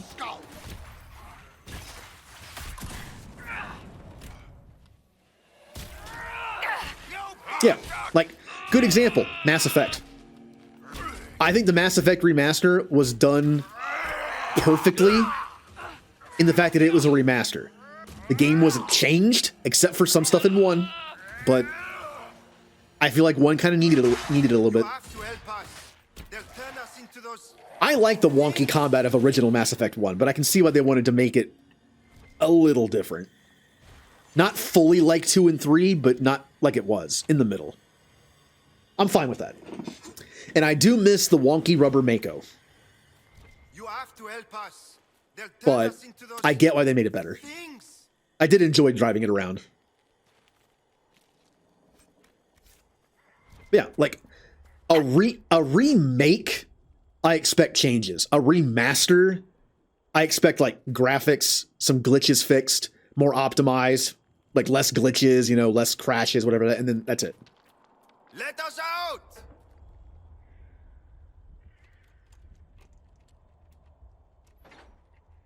Have you looked everywhere? Oh, there's still 4 of you. Okay, all right. Now, they did skip over some stuff in Mass Effect 1 they should have fixed, but I really don't care that much. For instance, there is a glitch on the mission that is linked with being a sole survivor. Now, there are missions in that game that link between, like, sole survivor, ruthless. Wait, I don't think ruthless actually has one. No, it's war hero and sole survivor. Those missions you can do with anybody, but there's extra dialogue if your Shepard has that background. There's a glitch where if you do the one with Tombs, where he kidnaps the Cerberus scientist, there's a glitch where when you do a certain line of dialogue in the investigation tab, he says that you were on a cruise with him. I'm that Commander he was Shepard. involved. Welcome aboard. They didn't fix that. It's a little immersive breaking, but otherwise not a big deal. Oh, thank you for the follow. Yay. It's just little things like that. They did fix the holographic or like projection, whatever you want to call it, of that one guy who was in charge of the Skillian Blitz. He's a Turian now, which he's supposed to be. Oh, it's right below me, huh? Oh, yeah, that's fine. I'll take a slight approval from Derek. Man, this place is big.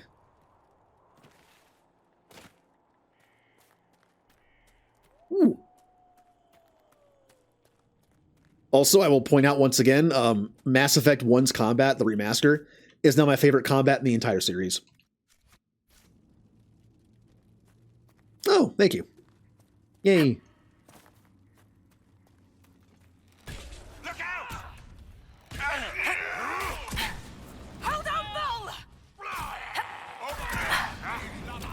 I actually somewhat use streaming as a practice to talk a little better. I have a habit of talking very fast. I'm just a fast talker. And when I stream, I attempt to tell myself, hey, slow down a little bit. They'll turn us into those things. I'm still guilty of doing it every now and then, but you can tell I'm excited to talk about something when I just like start talking really fast about it. It's just like I want to get the information out there.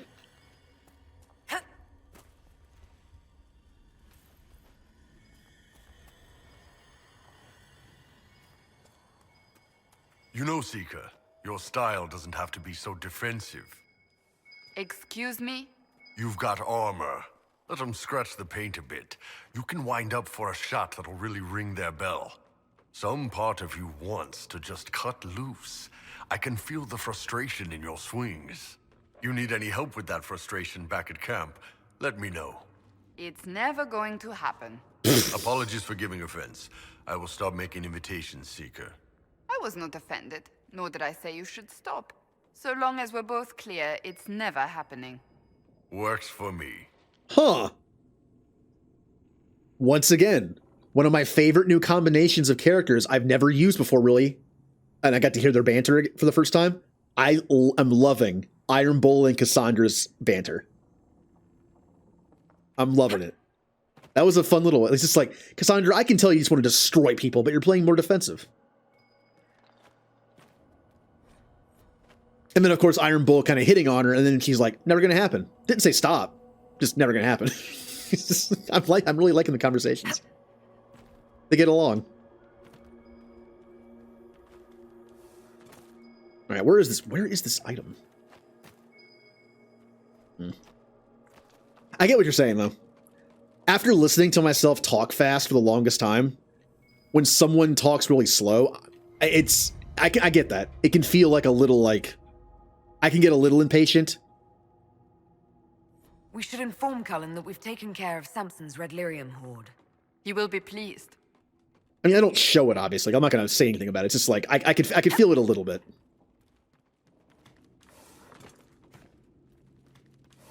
Oh yeah, Dragon Age banter's great. I love Mass Effect, but Dragon Age banter I think is better. That tells you something about the writing and the banter in this game. I like Mass Effect teammates better. They took so many of us. Than Dragon Age teammates. And I still prefer the banter in Dragon Age games, for the most part, to Mass Effect.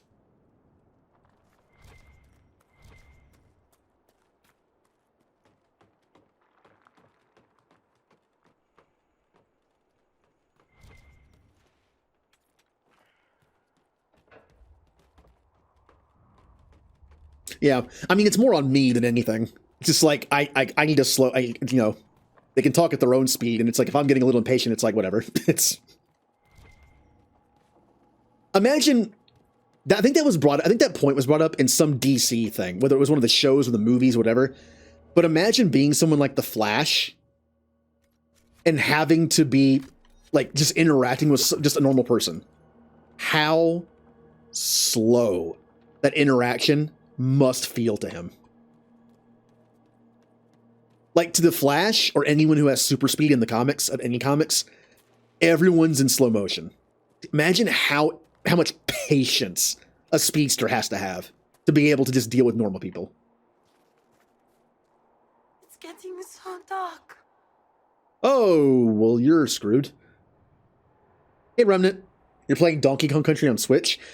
I did not have a Super Nintendo growing up, but a friend across the street did. So I got to play Donkey Kong Country 1 and 2 on their Super Nintendo sometimes. It was fun. Look, I grew up with Sega systems, not Nintendo, but I will say this right now, at least in my opinion, Nintendo won the console war back then, in the 90s. There are just too many good games on the Super Nintendo to compete with. That's it. Sonic, I mean, like, you had Sonic on Genesis, you had some other stuff on there, but Final Fantasy IV, Final Fantasy VI, Donkey Kong Country games, Metroid, Super Metroid, Link to the Past. There's just too many. It just can't compete. And I'm a fan of video game music, so yeah. I mean, the Genesis has its own soundtrack style, that like grunge metal sound to it. But man, it's hard to compete with the soundtracks of some of those Super Nintendo games. Speaking of which, Donkey Kong Country has a great soundtrack, and I feel like it's not talked about that much in terms of like best soundtracks on the Super Nintendo, but it is really good. You don't seem well. What's wrong? The red crystals, I can feel them at the tips of my fingers, beneath my nails, under my eyelids. I know what happens. I have a letter for my love. Would you place it in the hollow of the marked tree by the river? When he returns from the war, he'll know to look there. Let him hate me and move on. Huh. Welp. Yeah, my neighbor had Nintendo systems and I had Sega. Needless to say, I was over at his house more than he was over at mine. You know, being that I just feel like Nintendo was I mean, again, I feel like Nintendo won the bit wars in the 90s. Unfortunately, since I had Sega. I had a Game Boy at least. Have you freed everyone? And a Game Gear.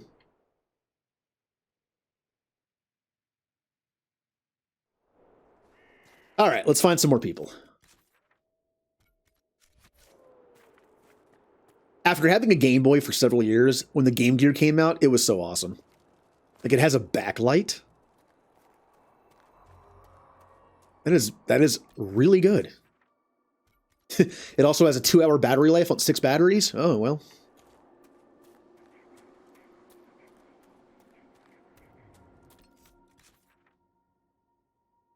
Oh, I missed this. I'll just keep going. I'll come back to it. This place is very windy, so I'm having issues finding my way around this place.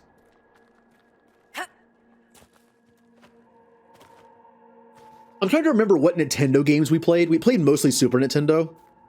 But Nintendo-wise, we played Kung Fu. We took turns playing that. He also had...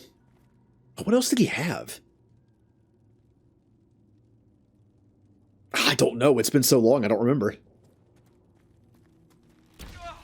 I remember one night we rented Mario RPG. I didn't play it, though. The first RPG I ever played was Pokemon. And the next was Final Fantasy VIII, and it's all downhill from there. I played a lot after that. But I didn't actually play Mario RPG. I just watched him play it. So, I mean, I got to see what it played like, but...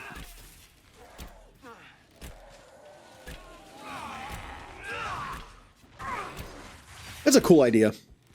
That was like the first Kingdom Hearts kind of, you know what I mean? Like a crossover. Mario with Squaresoft. Let us out!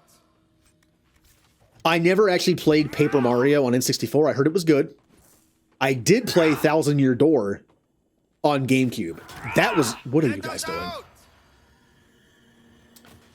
Remember when I mentioned that the AI in this game can be kind of dumb sometimes?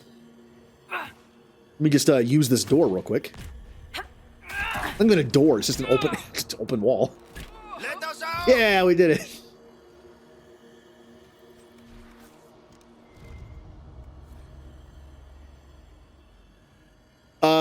Funny you brought that up. I played that on 360 and actually really liked it. I never finished the DLC, but I got all the achievements in the vanilla game. I think it's a very underrated game. It's a little wonky, but it was fun. I almost got the remaster on Steam for $20 during the Steam summer sale, but unfortunately the Steam version is not good. It has a lot of glitches that the original didn't have, and they never fixed it. The console version's actually better. So if I ever get my Elgato to work in the future, which I will in some way, some form, I might stream that on the 360. It might not look as good, but it runs better. And yeah, you also mentioned Fable. I did play Fable Anniversary on the Steam version. I plan on streaming Fable 2 and 3 on the 360 at some point in the future. They're fun games, and it's been a while since I played them.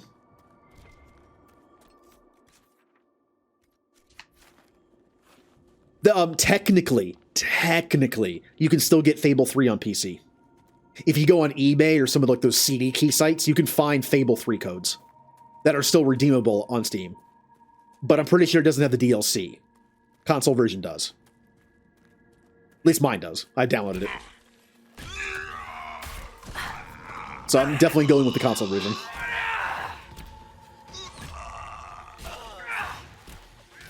I wish they put the Fable games, all the Fable games, on PC at some point, like on Steam. The only reason one is on Steam, though, is because the Anniversary Edition. Oh, what was that sound? It's like one of the Templars dying doing a Donald Duck impersonation.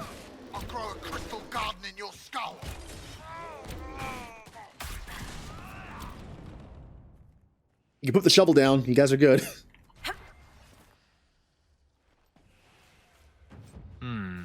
Something wrong? A man in the last village. Something in his manner troubles me. The baker with the squint and the red nose? Yeah, spy. Probably Venatori. Why do you say that? He watched all of us. A normal guy would focus on you because staff, or me because horns. He had a dagger up his sleeve, which no baker needs, and the knot on his apron was tied to Vinta style. I sent a message to Red. She'll investigate. You are more observant than you appear. He's a spy. The good spies usually are. Yeah, don't forget, Iron Bull's a spy. He's a very bad one because he's just like, hey, by the way, I'm a spy. I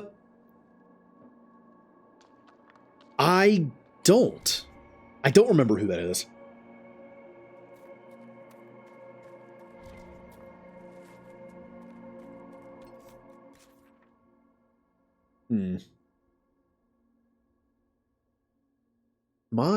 Okay, this is just nothing. Okay, let's free the last villager and then we're good. Let's backtrack. Would it be faster just to... No, because the closest one is there. Okay. Yep, we'll just backtrack and do that. We'll be good.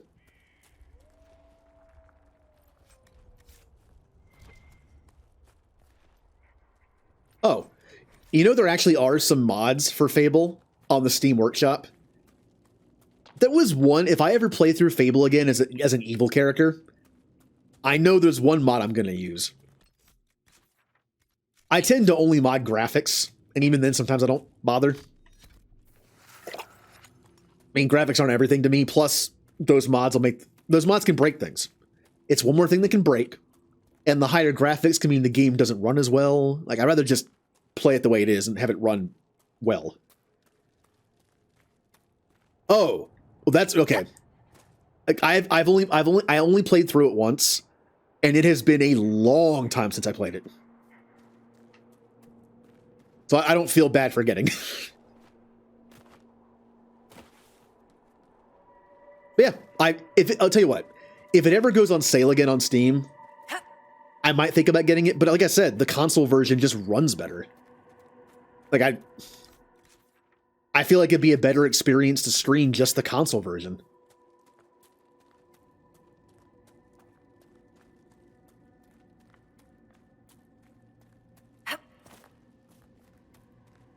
And plus, I already have it. That $20, even when it's on sale, can go towards something else. You know, priorities. You know, I feel proud of myself. I only bought 3 games on the Steam Summer Sale this year, and 2 of them were only $5. Well, one was $5 and one was like $6.50.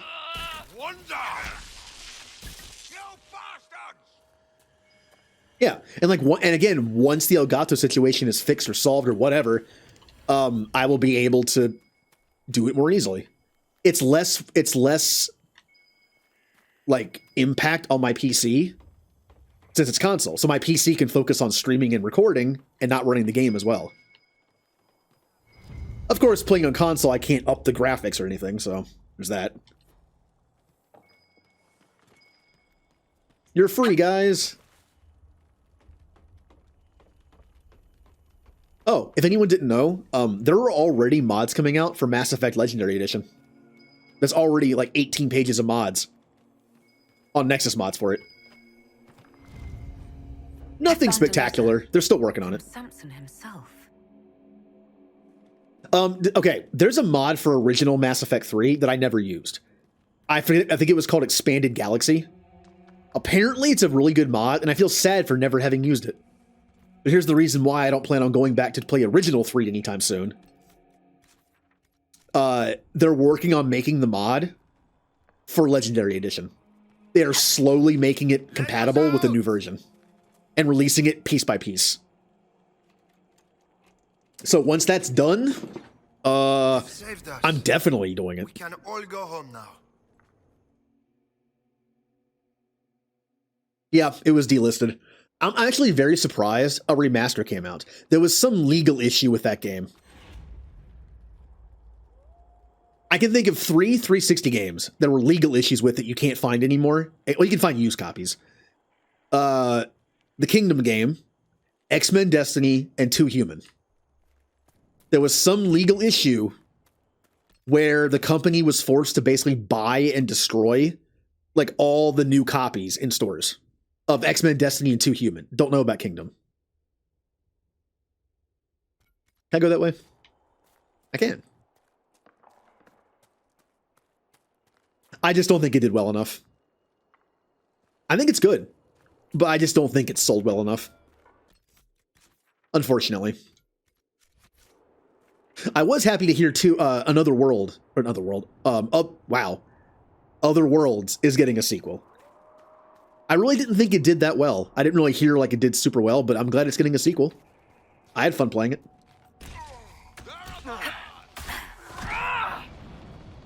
I was hoping 2 Human would keep going. I was one of the few people who liked that game. I liked it because it was a mix of sci-fi and Norse mythology. I liked it.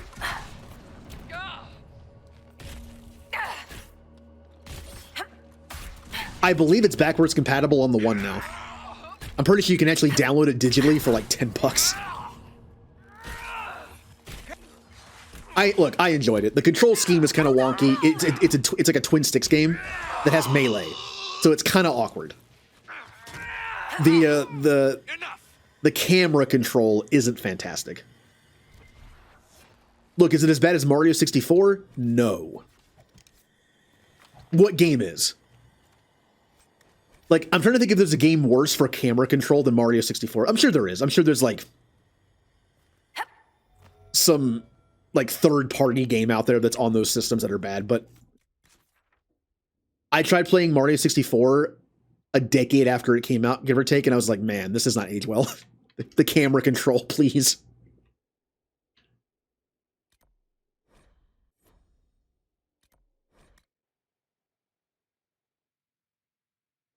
There we go. Are you talking about Dragon Age Origins? I know if there's a controller mod for Dragon Age Origins, I can imagine it being kind of weird. Because the game was built with PC controls. All right, let's sell some stuff. Where is the shopkeep from here? All the way down there. Okay. The weird thing is, though, I actually don't own Outer Worlds. I streamed it and beat it the first, like, week it came out. First game I ever beat on stream. I actually don't own it because I have Game Pass.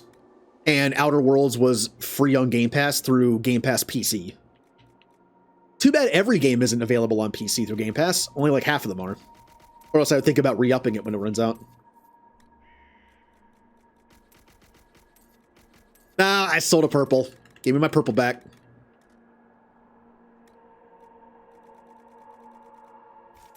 I'm probably never going to use it, but I don't care. It's purple. I don't sell purple. Even if they just go in a box forever.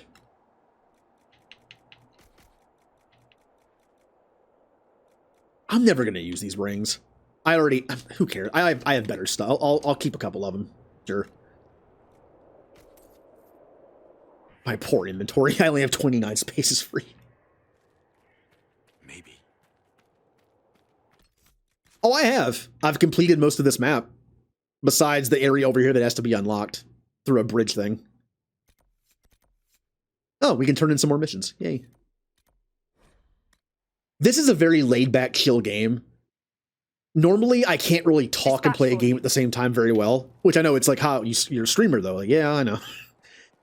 But this game is like, the way it plays, I'm not calling it mindless, just, I don't know. It's kind of fun just to like relax and walk around the area and do some fetchy quest stuff and...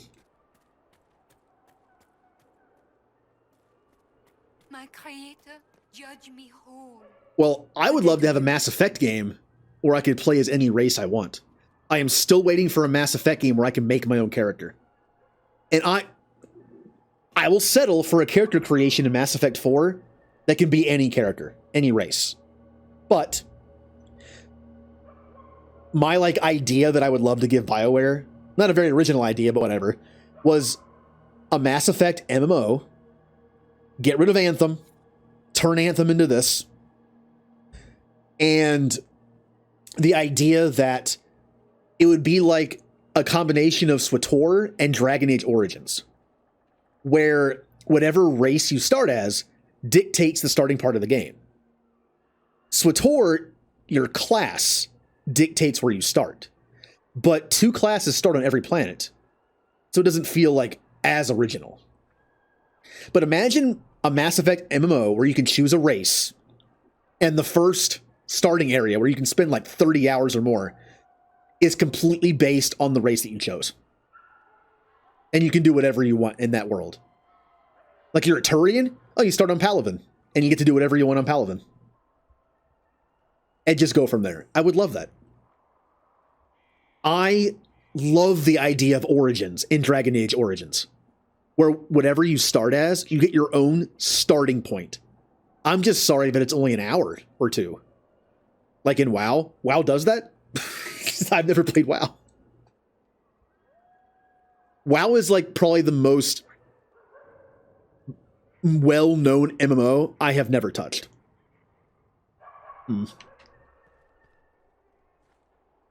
Oh yeah. So I might have missed the dialogue. I might have skipped over it, unfortunately, because it was in like a letter. But this person said that she wanted us to stop the Templars and she was on the side of good. No. She made a deal with them. She was actually like letting the Templars take her own people to basically probably save herself. So, you lied. You lied. You knew what the Red Templars were doing, but you took their gold and stayed silent. Yes, I took their gold. Gold and any supplies they would give. All so we could live.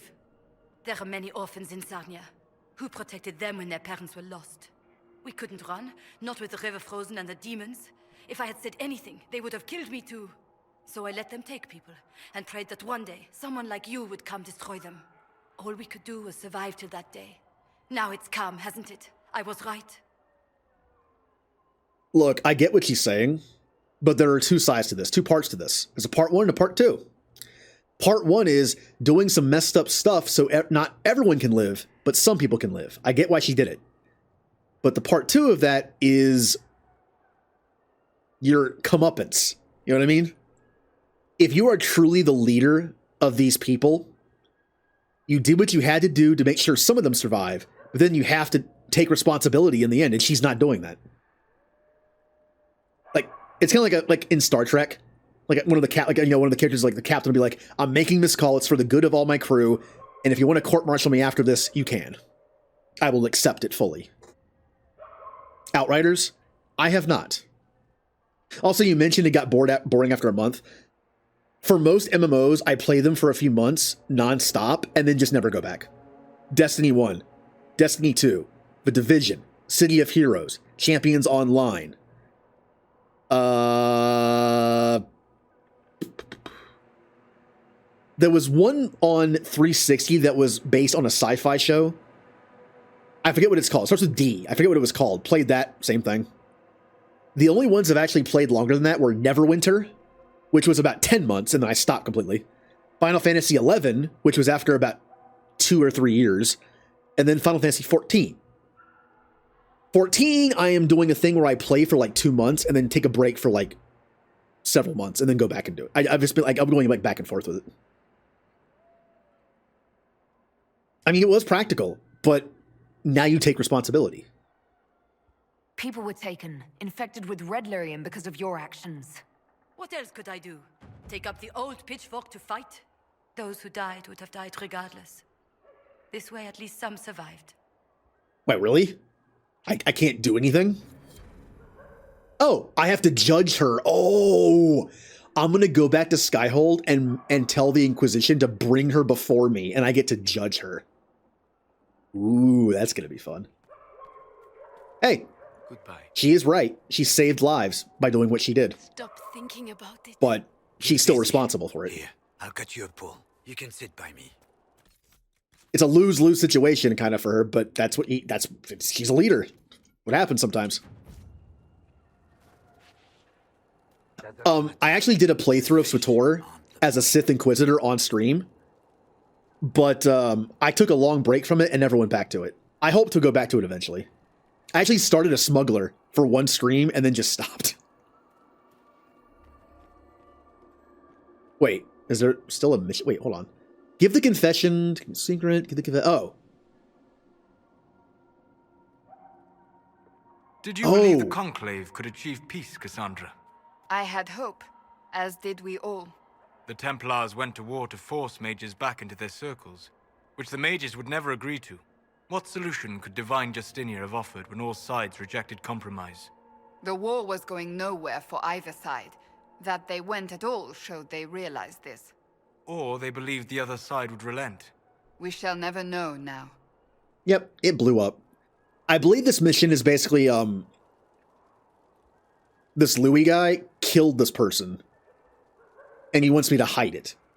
So I'm going to let her know the truth. He was alive. All this time he was alive. I didn't even dare hope. Louis wrote this confession. He killed your brother. No, that can't be. God is fighting in the war. He enlisted with the Empress's army. I'd like to be alone. Please leave. Why did you have to tell her? We could have been happy. How awkward was that? The NPC that I was telling on just sat right down next to her as I was having the conversation with her. Wow. Well, this is awkward. I'm leaving. Bye. Yeah, I had the free-to-play version. I didn't pay for the subscription. I did do a one-time purchase of cartel coins, though, so I unlocked some species. One of the reasons I want to go back and play it eventually, I spent some money on it. I want to use those species I unlocked. I also planned 9 characters to play, and I've only done 1. I even kind of mapped out how I wanted to play them.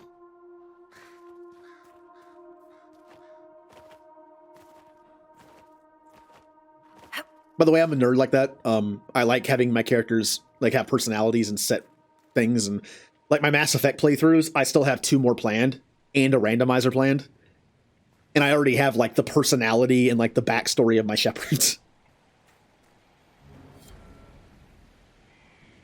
I still have 4 Iron Shepherd playthroughs planned where I only have 1 life. And if I die, I'm dead. And I have backstory for them too. I should do one of those at some point. All right, I think we're done here. We have to go back to Skyhold and unlock the war table stuff.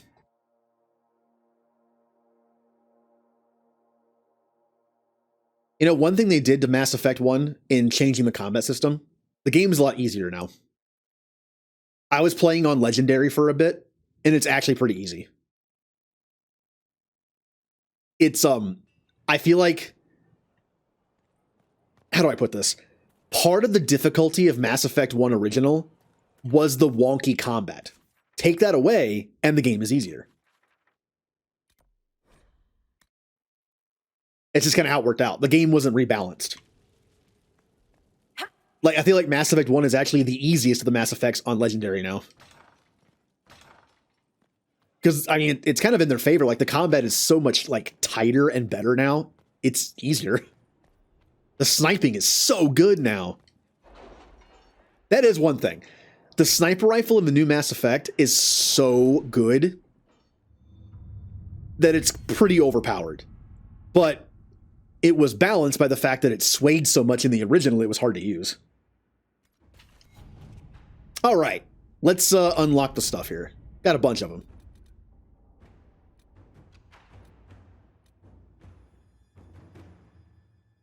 Wait, where's the... Oh, there we go. Deal with Lord Basile Moron. I don't know if this unlocks anything there, but it's right next to the place. Let's just do it. Do you recall the last letter I sent about the new volunteers who have reported to Sullivan Keep to help with our effort? Lady Doucette, daughter of Lord Basile Moron, was one of them. We were unaware of his real identity because she came disguised as a villager. Unfortunately, Lord Basile has now just discovered the whereabouts of his missing daughter and has accused the Inquisition of kidnapping her. Oh, good. Lord Basile's colorful slander of the Inquisition has cast a shadow on our relations with wealthy Southern Orlesian society. Complicating matters, Lady Doucette refuses... I'm sure it's probably Doucet. I'm saying Doucette. I don't know. Oh, okay. Oh, you're in Sweden. Oh, cool. Oh, it must be late there. What time is it there? It's like 1 or 2. All right, but yeah, nice meeting you. Fun conversation. Hopefully I'll see you later.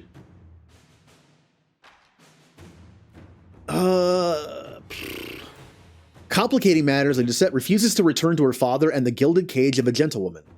I can't very well tie her up and deliver her to the Lord in a barrel, can I? I mean, how much you want to bet if I go over to Cullen, he's literally going to do that? Why? I called it. Yep. Why can't we? We don't have to literally put her in a barrel. But Lady Doucette Lady Doucette know in no uncertain terms that she is no longer welcome in the Inquisition. Lady Doucette should follow her heart. Lord Basile is a minor noble, and his favor is not worth courting. I can trick him into social ruin. Once he is torn down, he may rant, but he no longer will listen. But no one will listen. I like this a lot. We had one of our Liliana. Wait. I mean, that technically makes sense. We had one of our Liliana spies. She is our Liliana. She works for us, but that is a weird way to word it. We had one of Liliana's spies bait Lord Basile into starting his rant at a recent ball.